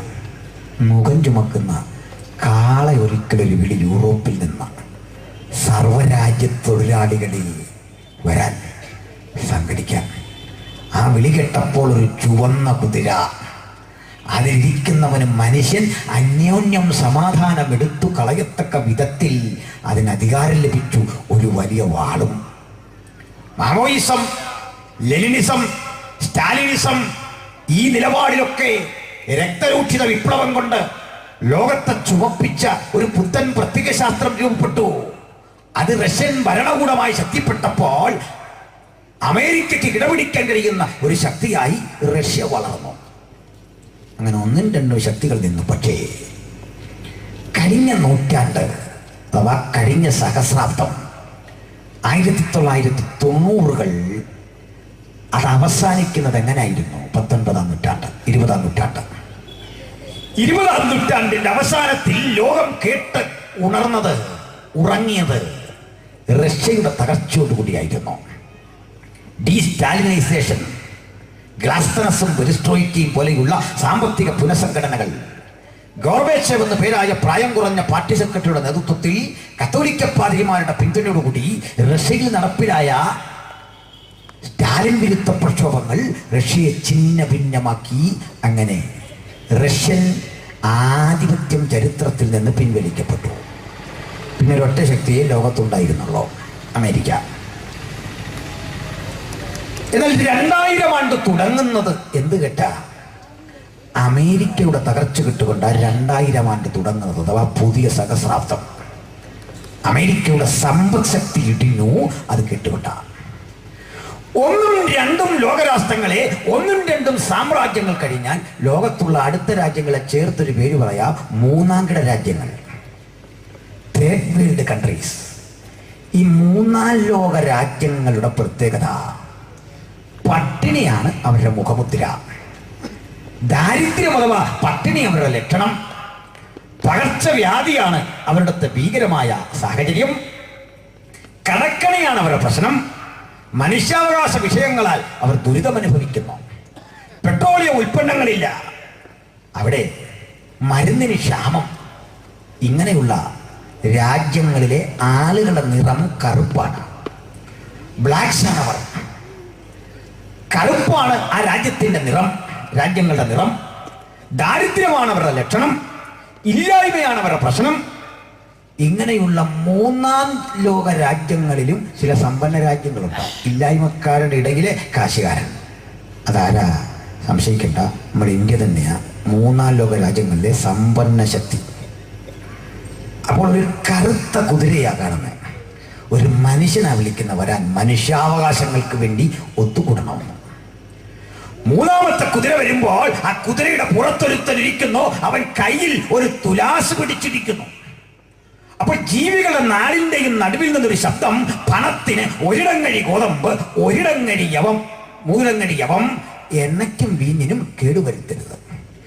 ഒരു മനുഷ്യന്റെ ഒരു ദിവസത്തെ കൂലി ഒരു നേരം ആഹാരത്തിന്, ഒരു ദിവസത്തെ ആഹാരത്തിന് മാത്രം ഉതകും. എണ്ണയിൽ തുടരുത്, അത് ഇന്ധനമാണ്. വീഞ്ഞ് അധികം തീർക്കരുത്, അത് മരുന്നാണ്, ആൽക്കഹോൾ. എണ്ണ കുറവ് മൂന്നാം ലോക രാജ്യങ്ങളുടെ പ്രത്യേകത. അതുകൊണ്ട് പാചകവാതക സിലിണ്ടർ ഒത്തിരി ഉപയോഗിക്കരുത്, സർക്കാർ പറഞ്ഞു തുടങ്ങി.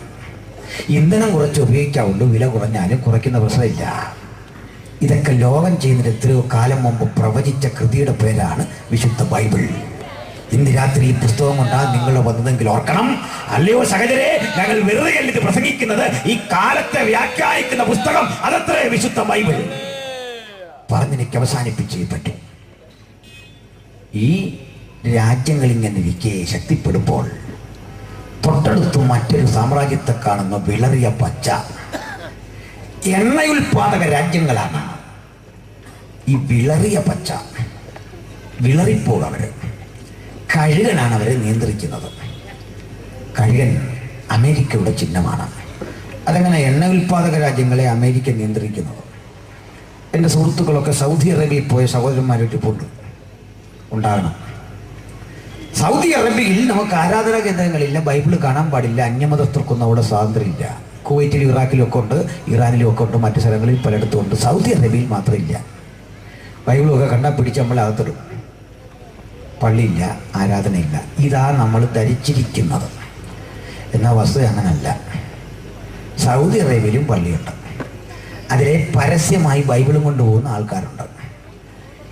അവിടെ ശരീരം മുഴുവൻ മൂടി എല്ലാവരും വസ്ത്രം ധരിക്കണമെന്നുണ്ട്. പക്ഷെ അതിലെ കൊച്ചുടുപ്പിട്ട് അർത്ഥനഗ്നയായി നടക്കുന്ന സ്ത്രീകൾ ഇപ്പോഴും ഉണ്ട്. അത് നമ്മളാരുമല്ല, സായിപ്പും മദാമയാണ്. ഒറ്റ ഒരുത്തൻ തൊടുന്നില്ല. മദാമ കുഞ്ഞുടുപ്പിട്ടായില്ലേ നടക്കുന്നത്. അവൻ്റെ ഈ ബൈബിളും ഉണ്ട്. അവർ പരസ്യമായി പോയി പ്രാർത്ഥിക്കുന്നുണ്ട്. എന്താ ചെയ്യാത്തൊന്നും. ഈ നയം എല്ലായിടത്തും വേണമെങ്കിൽ എല്ലാവരോടും വേണ്ടേ. ബാക്കി ആൾക്കാരുടെ കാര്യം കഷ്ടം. നമ്മുടെ കാര്യത്തിൽ ശരിയാ. കഴിവുള്ളവനെന്നും കാര്യക്കാരന് അവനെ തൊട്ടിട്ടില്ല. അമേരിക്ക അവരെ ചെലുത്തി വെച്ച സർവാധിപത്യം അറേബ്യൻ രാജ്യങ്ങളുടെ പച്ചയുടെ വീര്യം കെടുത്തിക്കളഞ്ഞു. അതിനെ മഞ്ഞ നിറത്തിലാക്കി. അമേരിക്കയെ കുറ്റം പറയുമ്പോഴും അറബി രാജ്യങ്ങളെ, എണ്ണ ഉൽപാദക രാജ്യങ്ങളെ പരോക്ഷമായി നിയന്ത്രിക്കുന്നത് അവരാ. എന്ന താമസം വിന ഈ ശക്തികൾ മുഴുവൻ ക്ഷയിക്കും. കാരണം ഒരു തമ്മിലടിയുടെ സാധ്യത വർദ്ധിക്കുന്നു. ഭീകരവാദത്തിന്റെ മറവിൽ അമേരിക്ക അടിക്കാൻ തയ്യാറായി വരുന്നത് എണ്ണക്കിണറുകളിൽ കണ്ണുനട്ടാണ്. തിരിച്ചടിക്കാൻ താണയില്ലാത്ത അറബി രാജ്യങ്ങൾ ഒരു പ്രത്യേക നിലവാരത്തിൽ റഷ്യയോട് കൂട്ടുകൂടും. ഈ കൂട്ടിൽ ഒരു പുതിയ ലോകമഹായുദ്ധത്തിന് കളമൊരുങ്ങും. അപ്പോൾ മരണം സംജാതമാകും. വചനം പറയുക, ഞാൻ പാതാളം അവരെ പിന്തുടരുന്ന കാഴ്ച കണ്ടു. അതിന്മേൽ ഇരിക്കുന്നവന് മരണം എന്ന് പേർ. അതികഠിനമായ ക്ഷാമത്തിന്റെയും ഭീകരതയുടെയും ഒരു പുതുലോക രാജ്യത്തിന്റെ ക്രമം ഉലകത്തിൽ സംജാതമായി കൊണ്ടിരിക്കെ ലോകമറിയാതൊരുങ്ങുന്നു യേശുവിന്റെ ദൈവരാജ്യത്വത്തിന്റെ വരവിന്. ഈറ്റിനോവിന്റെ ആരംഭം കുറിക്കുന്ന സംഭവഗതികൾ ലോകത്ത് സംജാതമാകുമ്പോൾ അതിനപ്പുറത്ത് മറ്റൊരൊരുക്കം കാണാം. തന്റെ കാന്തയും തന്നെത്താൻ ഒരുങ്ങിയിരിക്കുന്നു. ബ്ലസ്കണ്ടല എന്ന ഈ മനോഹര യോഗത്തിൽ ഇന്ന് രാത്രി സംബന്ധിക്കുന്നവരിൽ കാന്ത എന്ന പദവി കിട്ടാത്ത ഒരാളെങ്കിലും ഉണ്ടെങ്കിൽ അറിയുക, ലോകമൊരുങ്ങുന്നു. അറിയാതെ യേശുവിന്റെ വരവിന് നമുക്ക് അറിഞ്ഞുകൊണ്ടൊരുങ്ങ. എനിക്കെന്റെ യേശുവിന് വേണ്ടി ഒരുങ്ങണം. അവിടുത്തെ വരവിനായി കാത്തിരിക്കണം, അവനായി ജാഗരിക്കണം. അതിന് അവിടുന്ന് എന്നെ വിളിച്ചിരിക്കുന്നത്.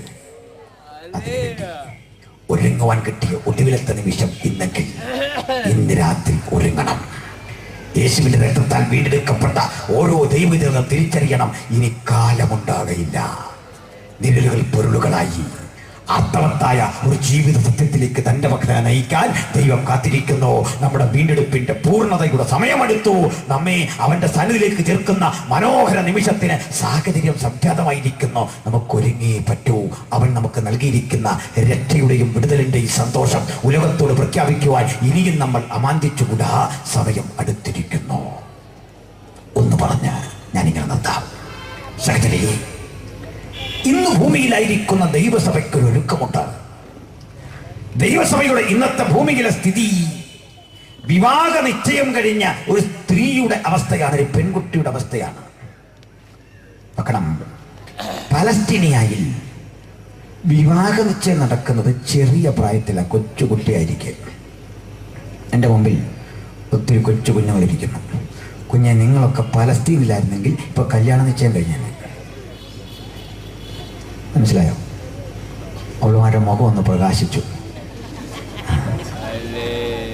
കല്യാണ നിശ്ചയം ഈ പ്രായത്തിൽ കഴിയും. പെണ്ണിൻ്റെ ഒരു 9 വയസ്സ് പ്രായം, 8 വയസ്സ് പ്രായം, 10 വയസ്സ് പ്രായം, അല്ലെ 11 വയസ്സ്, 12 ആകുമ്പോഴേ വീട്ടുകാർ എങ്ങനെങ്കിലും കല്യാണം നിശ്ചയിക്കണം.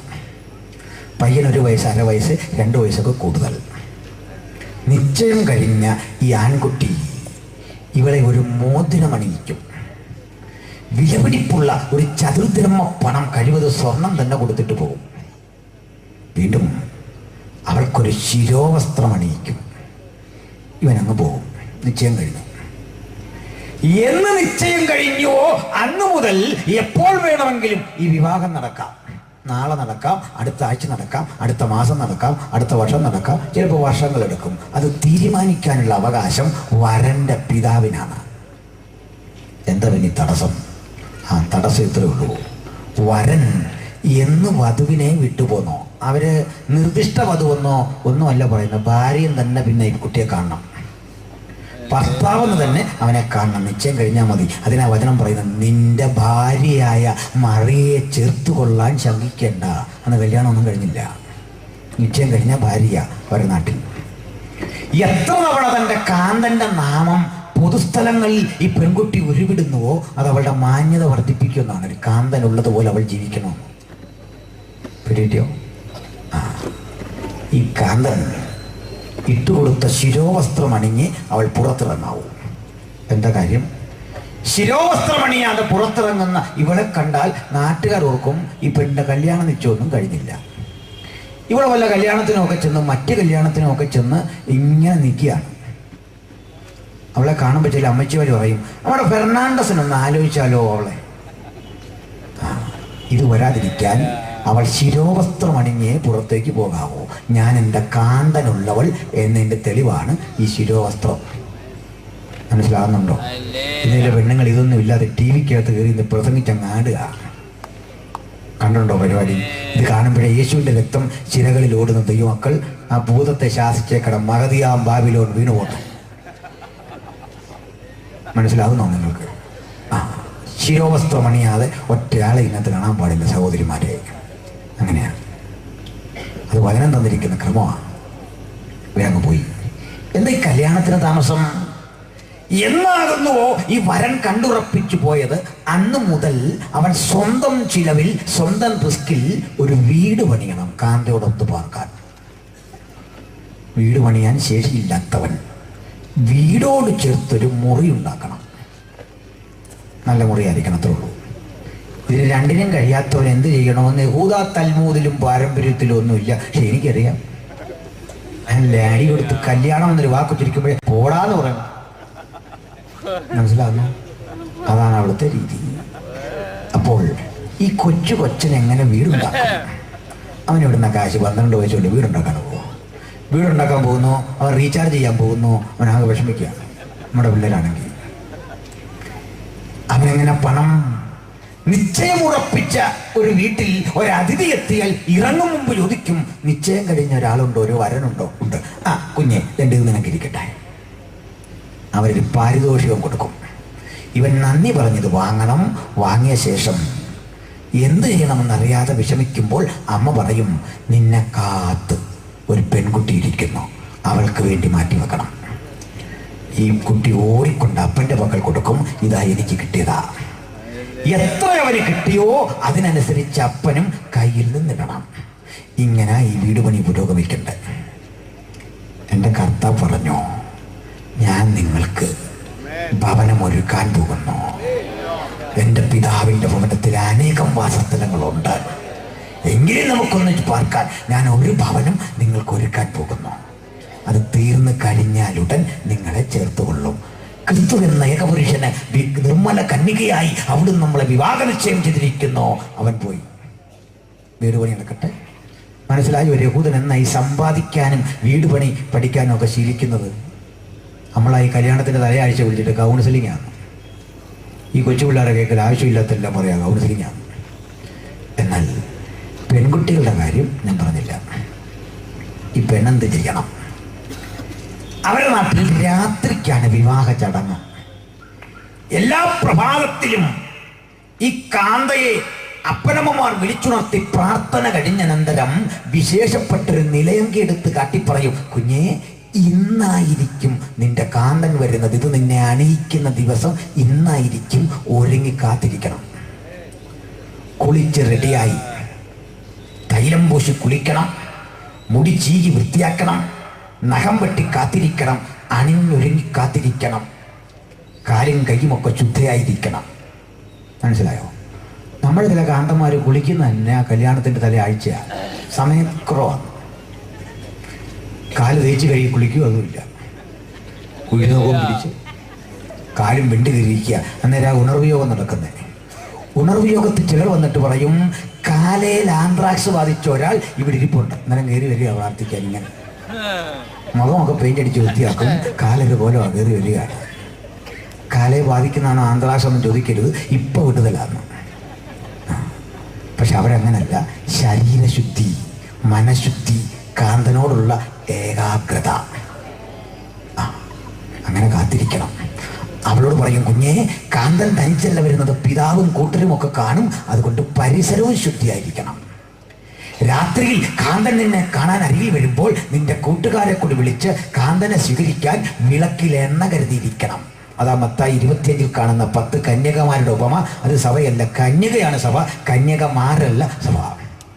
അവർക്ക് മണവാട്ടിലെ കൂടുള്ള അവിടെ ഒപ്പന പോലൊരു പരിപാടി ഇങ്ങനെ കാത്തിരിക്കുകയാണ്. അപ്പോഴാ അർദ്ധരാത്രിക്ക് കാന്തൻ വരും. നിനയാത്ത നിമിഷത്തിൽ മനുഷ്യപുത്രന് വരും. അതുകൊണ്ട് ഒരുങ്ങിയിരിക്കണം എന്ന് വചനം പറയുന്നതിന്റെ പൊരുൾ ഇത് തന്നെ. അപ്രതീക്ഷിതമാണ് കാന്തൻ വരുന്നത്. അതുകൊണ്ട് വർഷങ്ങളെടുക്കാം ഇത്രയും സംഭവിക്കാൻ.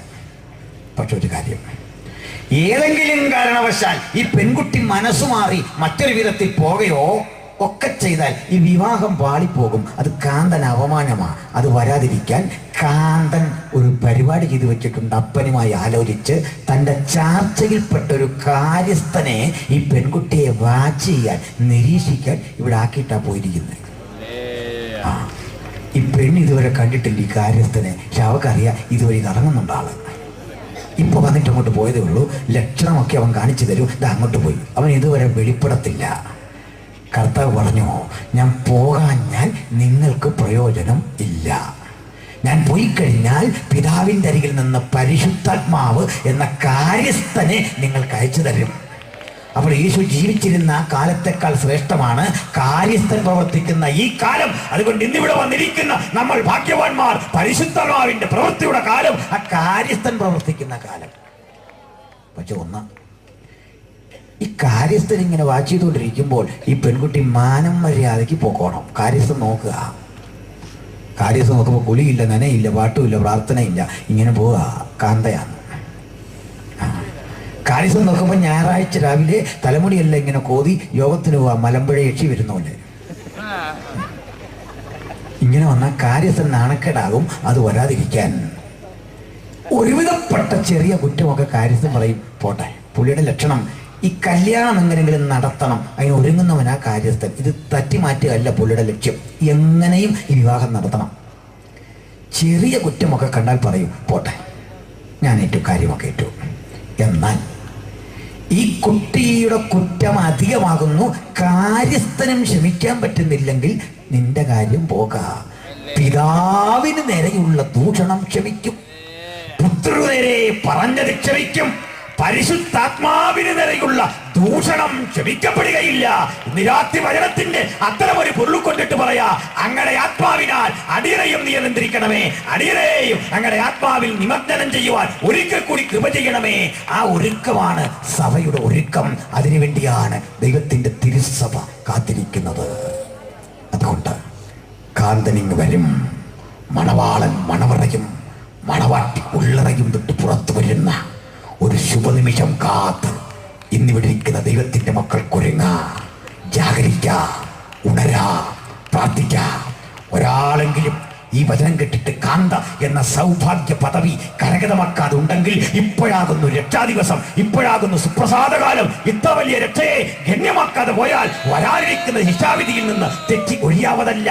ആർക്കും പ്രവർത്തിച്ചുകൂടാത്ത രാത്രി വരുന്നു. അതിന് മുമ്പ് ഉണർന്നേ പറ്റൂ. നമുക്ക് അവനായി ജാഗരിക്കുക. കാലം ഇനി ഉണ്ടാകയില്ല. അവനെ കൈക്കൊണ്ടവർ, അവനെ സ്വീകരിച്ചവർ നിമജ്ജന സ്നാനമേറ്റ് യേശുവോട് അടുത്ത് വരുവാൻ ഈ വചനം കർമ്മ നൈരുന്യത്തിന്റെ ഇടപെടലാകട്ടെ, പുത്തൻ ഉണർവാകട്ടെ. ഒരു വേള കണ്ണു തുടയ്ക്ക, എല്ലാ ഹൃദയവും ഏകാഗ്രമാക്ക, ഒരുമിച്ച് പ്രാർത്ഥിക്ക. ഞാൻ ഒരു വേള പ്രാർത്ഥിച്ച് പ്രിയപ്പെട്ടവർക്ക് വേണ്ടി വേദി കൈമാറുന്നു.